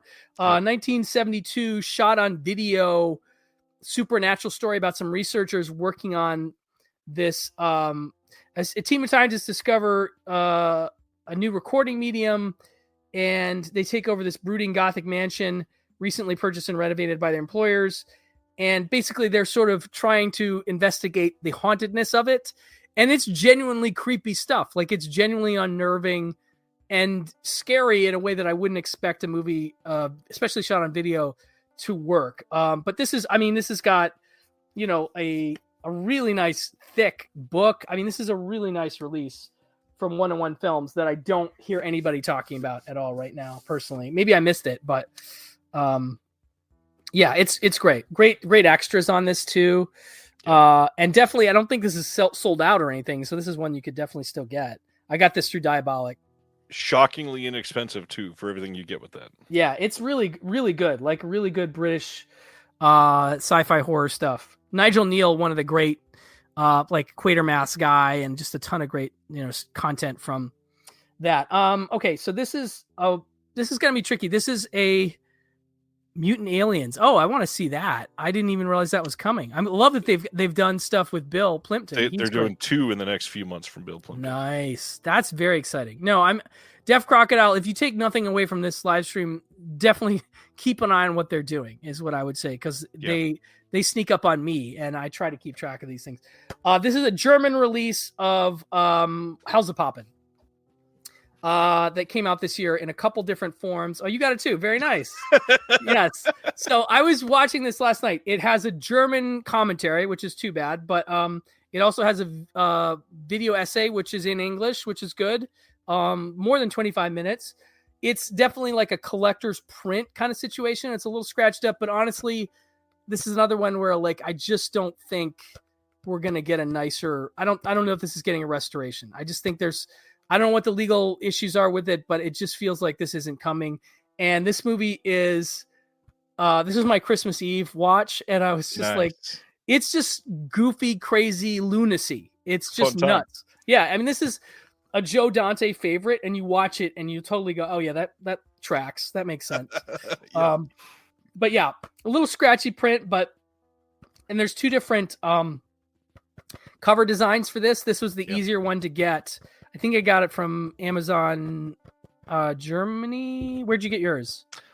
Diabolic, I think. It's hard to track though, because Diabolic and Orbit and Brother Belial and maybe Grindhouse Video have not Grindhouse. It must have been Atomic. I think they've all gotten them, but then they sell out quickly, and then a restock takes like 10 weeks, literally. Yeah. No, and I get it. You'll never know when it's going to show up. You got to put yourself on the list at Diabolic or one of these other places for when they get restocked. I did that, and it took so long that I eventually found it on somewhere else. But Diabolic would be the way if they. I'm sure this is a distributor that's hard to get a restock on, but this is a really fun movie that I highly recommend. From Decanalog, I talked to him on my channel. That guy, Dick Miller, is one of my favorite documentaries of the last 10 years. And I love Dick Miller. It's a wonderful documentary by Elijah Drenner. Definitely check out my interview with Elijah. What's really neat about this is it has a whole bonus movie, Star Hops from 1978, which admittedly has a smaller part for Dick Miller at the front. But Elijah had a nice story about how Bob Murawski at Grindhouse Releasing had the movie, and he basically just gave it to them. He's like, you know what? Here, you guys put it out on your disc for free, no charge. And so you get a bonus movie, which is always a really great, we've talked about bonus movies. That's a great feature to have, but it also has a commentary with Elijah and Laney Miller and cinematographer Al Schneider, who I'm a big fan of. And yeah, I just love this movie. One of my favorite Decanalog releases of the year. So glad they put this out. Just a great doc. And Star Hops, you can't get it on Blu-ray anywhere other than on that disc. And I don't even know if it had a DVD release. You could correct me on that, but I think that's the first physical release beyond maybe a VHS, which I can't guarantee it even had a VHS release, to be honest. I don't think it had a DVD, no. Yeah, so it's a really, and it's just a fun girls take over a drive-in kind of exploitation. It's fun. It's a fun movie. Coming back to Film Masters, here we have Redneck Miller, which I talked about on my favorite disc. This is one that Tarantino had played as part of a Grindhouse retrospective thing he did in like 2011 and was impossible to find. Literally, I don't think ever got any kind of home media release, as far as I know. Maybe there was some slight VHS regional thing, but I couldn't find, like, I was digging deep for any kind of rip of this movie. I wanted to see it so bad. And I'm glad I waited, because this is just a beautiful restoration they've done of this movie. Looks great. It's kind of like a Hicksploitation, blaxploitation movie. You mentioned Justin Humphries a few times. He does a really nice commentary on this, but this was one that I just been waiting to see. It's basically about a radio DJ who's kind of a ladies' man who gets framed for a drug steal and has some sort of a black gang of drug dealers coming after him, and they're just kind of messing with each other. But it's very regional, but fun, and just kind of not like any Hollywood movie you'd ever see from 1976. But really so psyched that Film Masters put this out. This is really solid stuff. Yeah, that's one that never probably would have got any other release. And without Film Masters, I mean, that's a big deal. Yeah, I just really never thought I'd be able to see the movie, period. Okay, this is one that I'm not sure, like, are people talking enough about this? Because I don't know. Yes and no. It's an odd one because it just started showing up in Walmarts and Barnes and Nobles, but it's also like really overpriced. At those places?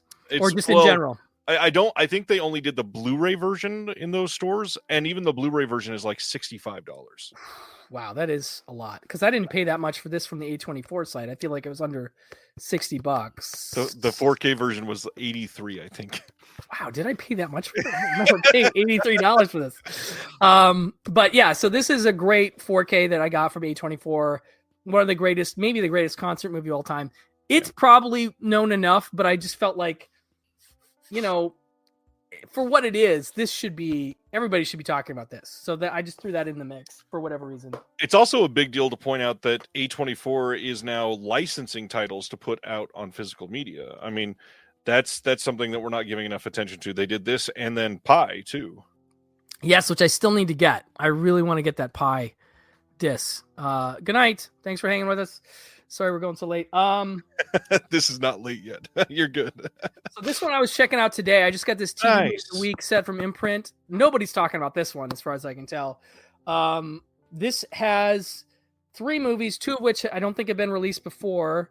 It has what? Okay. The Deadly Dream with Beau Bridges and Janet Leigh, which is my favorite of these 3, I think. Which is very much like a Twilight Zone. Like he's a scientist working on this DNA experiment, and he's having these dreams that he's being persecuted by this tribunal, and it becomes like a dreams and reality melding kind of, and it's only like 73 minutes.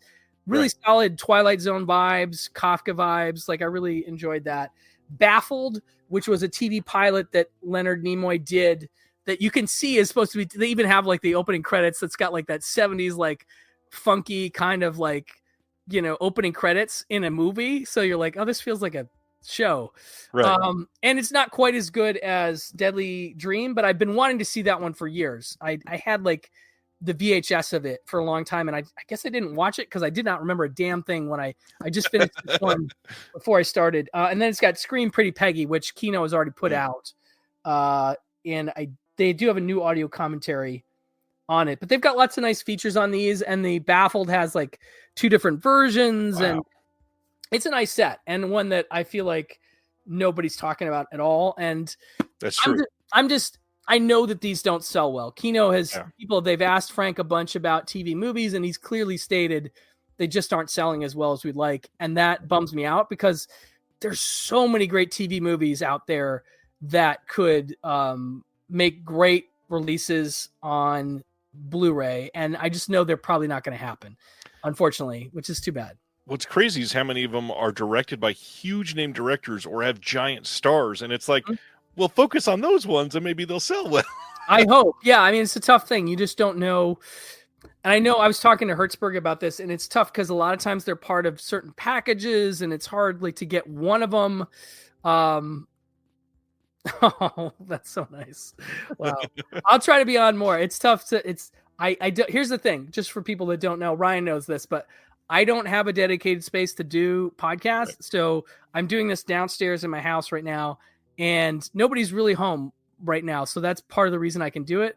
But if I have to do it on a regular Thursday night when my wife is home, I take a little heat if I sit down here for 3 hours and she can't.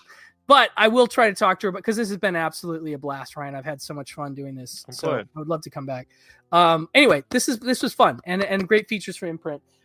Just a couple more here. I checked out Dog of Vengeance from Severin. This is one that Quentin had talked about on our show in like 2021 as a discovery, and pretty solid stuff. And I'm a big dog person, but it's all basically about a German Shepherd that kind of makes a vendetta against Jason Miller and is hunting him. The only thing is the dog gets sidelined a little too much for me in this movie. Like, I wanted more dog hunting him stuff. And there's some like revolutionary plot lines that I don't love as much, but it's still really interesting and amazing that Severin put this out with a lot of great extras too, that I haven't had a chance to dig into, but just watch this for the first time and really dug it. Wanted to point out, Cloud says, I only paid $58 for that Stop Making Sense 4K back in June. I think I was thinking of the bundle they did. There was something that you could, yeah, that sounds about right. 58 sounds more like, because I don't think I'd pay 84. Even 58 is high for a 4K. It is. And even their regular 4Ks that are coming in the regular size boxes, those are only like $35. So it was quite a large increase. I mean, it's tough too, because like, I know people they're not used to going to the A24 site to buy them. Right. And so I think a lot of those aren't as known that they're even available, like, Love Lies Bleeding, I've seen some people buy it, but you got to go to the A24 site. By the way, Love Lies Bleeding, if you haven't seen it, oh my God, just one of the best movies of the year. And I need to pick up that 4K personally. This is really great. Hush 4K from Scream. Now, it's great that this is getting a physical release. We can talk about how the fact that this came out on Netflix and then is not currently streaming on Netflix anymore. This is why this is important. That movie completely goes away. And then, what's his name? Flanagan gets the rights back. And not only does he put it out on 4K, but what's really, really exciting about this, and I know the people that know this release know about this, but it has what they call the shush cut, which is a new cut of the film, black and white, which he had planned to do, but he's got a great intro with his wife where he talks about they almost accidentally stumbled onto the sound mix, which is like they were doing the mix and the mixer had turned off all the music and just had the sound effects, and they were watching it and they were just like, oh, what's going on here? That's not right. And he's like, oh, no, I'll fix it in a minute. We're just doing. And then he was kind of like, oh shit, I'm actually kind of loving this. So basically they stripped out almost all the music except for maybe the end and made it black and white. And it's even fucking better than the original movie, which I already liked. I already liked Hush. I think it's actually one of my favorite Flanagan movies, personally. Yeah. That's me. But the Shush cut is fucking great. Have you watched this yet? I've not watched the Shush cut, but Hush I've seen multiple times. And like you mentioned, it not just disappearing from Netflix, it was gone for like 18 months from everywhere. That's crazy. And the article today, I think, was partially about those straight to streaming movies that you can only watch and that, you can't even buy digitally and that could go away. Like, I will cry the day that Palm Springs drops off of Hulu, because that is one of my biggest comfort movies. In fact, I almost watched it again last night. I've probably seen it 4 times since 2020. And I'm not a guy who watches a ton. I mean, I watch a bootleg. Well, I need to do that probably, because ultimately it's one of those movies I love so much that I need to have a physical copy, because I don't want to lose access to it. But that said, these movies going away is scary and upsetting, and so that's why part of this is really exciting. But not only do you get that, you get this new version of it, and that's not being talked about enough, because this should have been. I can't remember if I put this in my 4K. I don't think I did. I don't think I put this on my 4K list, which is one of those that I was like, that was stupid. You got to talk about this new cut. But a ton of great features on here too. This is one of the best Scream Factory releases, period. Like, it's the best of the year, I think. Absolutely. Great stuff. And last one. Isn't that thing like 4 discs too? Yeah, it's a ton of discs. It's like, it's more discs than I've ever seen from them. It's 4 discs.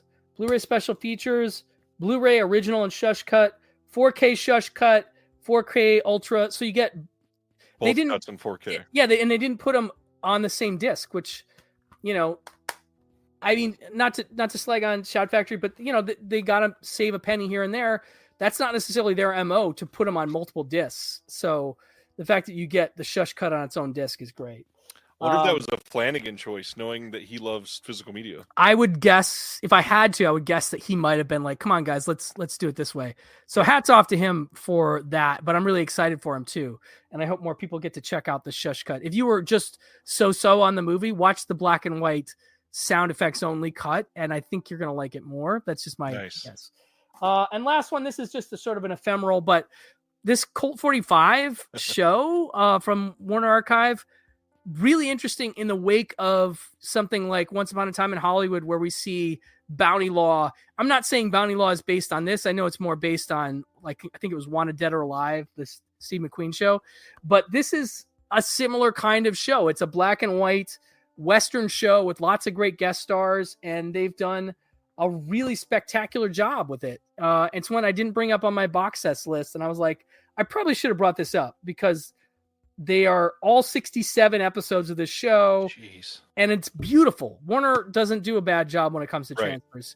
So definitely a show that's worth checking out if you're a fan of, if Bounty Law got you even the slightest bit interested in, you know, Western TV shows. Right. This is worth checking out. Anyway, that's all I got. I'm sorry to go on and on about that. No, you could have gotten another 40 minutes and I would have been happy. I think Warner Archive did like 3 or 4 of those this year. Mm-hmm. And that, I mean, first off, it's amazing for any boutique to look at a Western TV show from the 50s and say, we're going to remaster 67 episodes of this and put it on Blu-ray. No one else is doing that.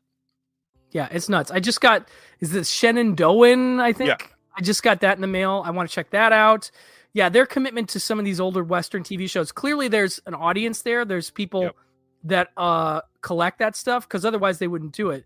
But I got to say, it's definitely caught my interest. You know, there's some good stuff and some great guest stars in these older TV shows. It's just a wonderful time for character actors and guest stars like Rick Dalton does in Once Upon a Time in Hollywood. You're just seeing all these actors like, oh my God, he's in this or she's in this. That's amazing. So really fun discovery territory for TV shows.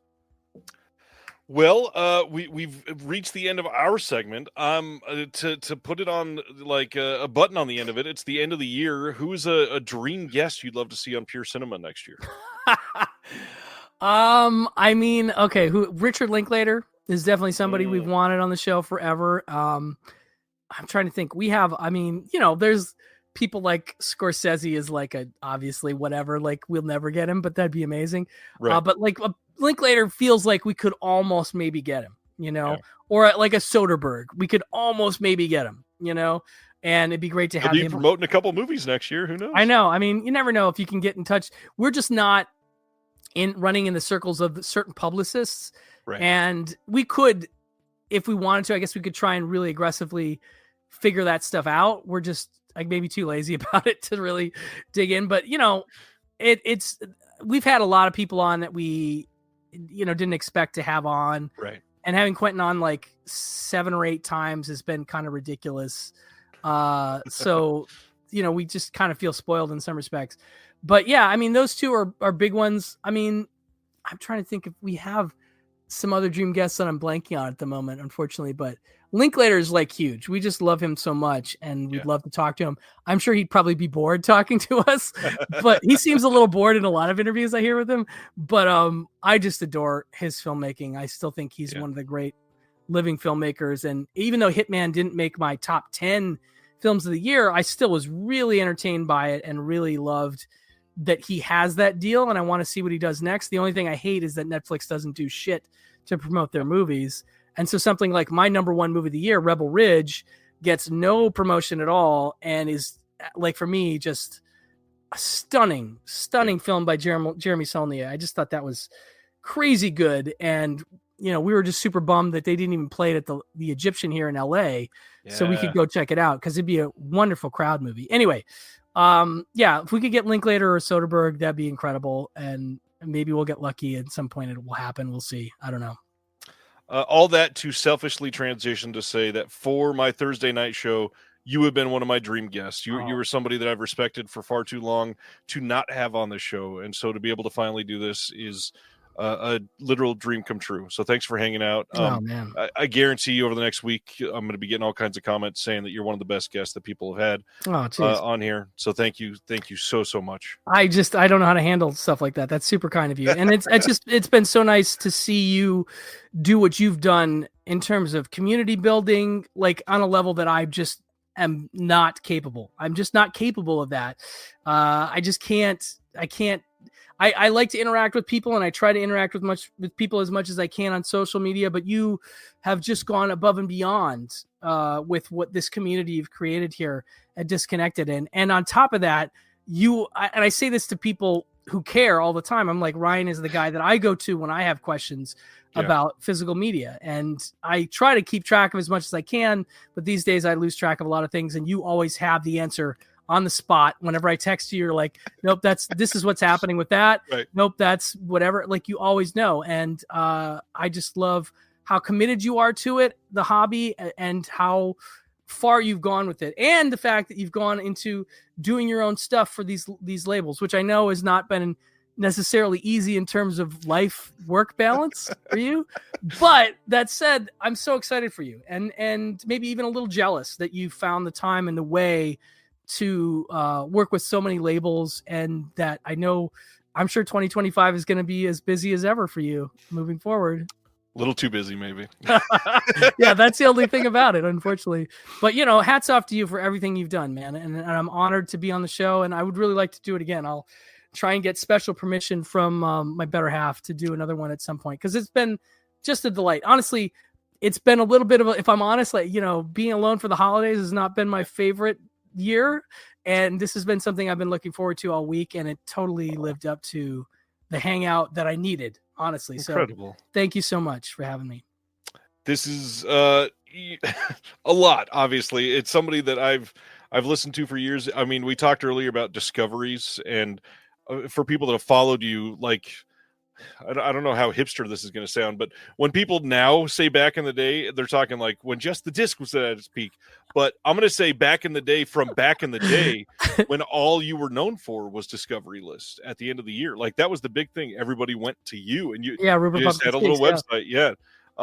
There's so many times that I just read those lists and went, well, shit, my watch list just exploded. And I mean, so many films that I've watched because you've mentioned it offhandedly.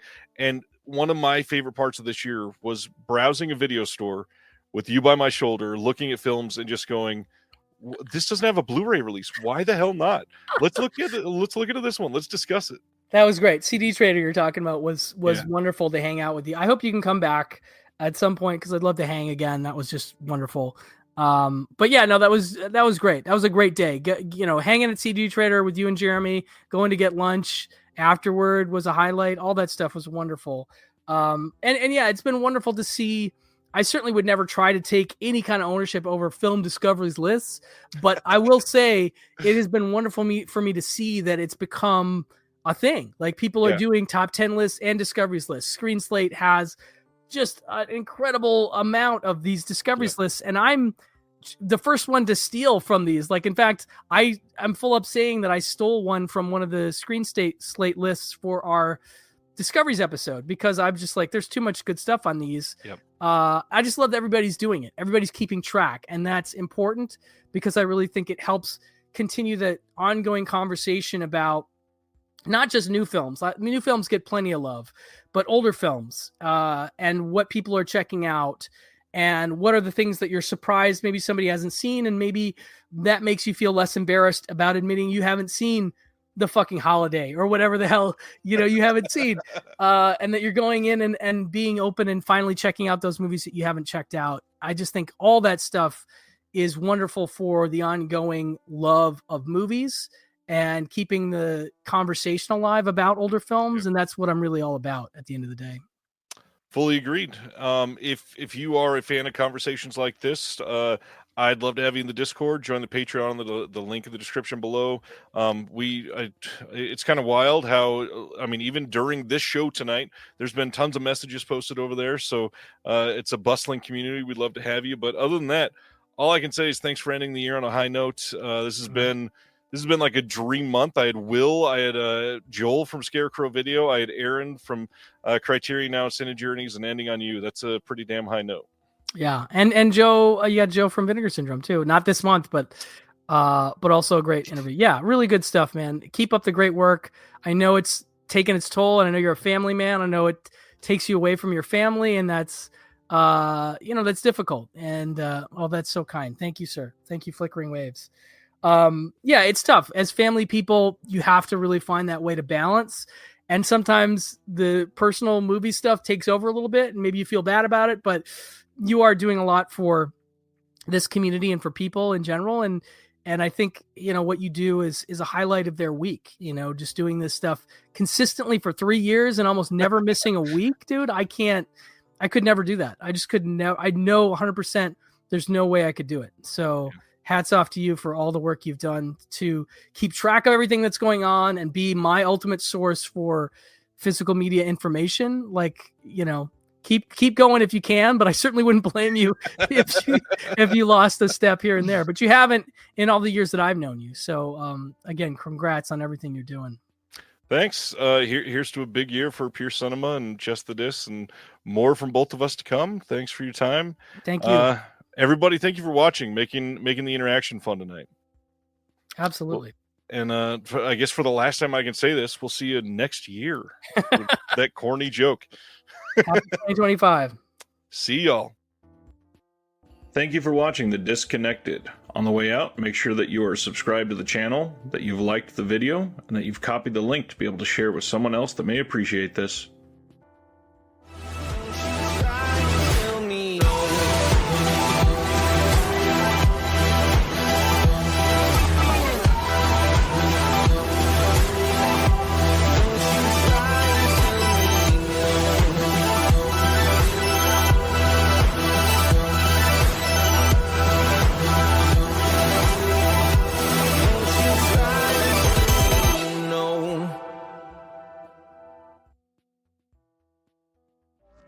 Hey, this is Jason Kleberg from the Force 5 podcast, a show that forces a guest to come up with a movie-themed top 5 list topic, and then we reveal our picks on air. Top 5 heist films, top 5 tearjerkers, top 5 movie dogs. Every show you'll be asking yourself, what would be on my list? Guests include directors, screenwriters, actors, podcasters, musicians, authors, and even a professional wrestler.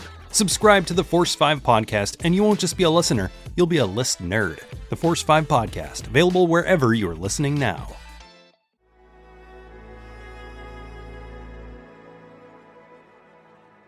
Thank you for listening. To hear more shows from the Someone's Favorite Productions podcast network, please select the link in the description.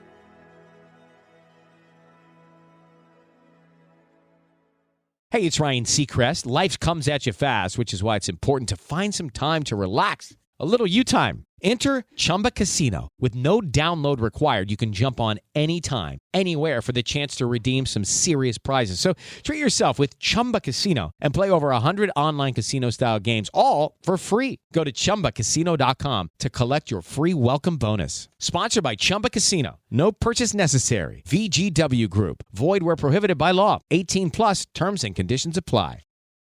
Need parts now? O'ReillyAuto.com offers in-store pickup, same-day home delivery, or next-day home shipping. Get more parts your way at O'Reilly Auto Parts. O'Reilly Auto Parts.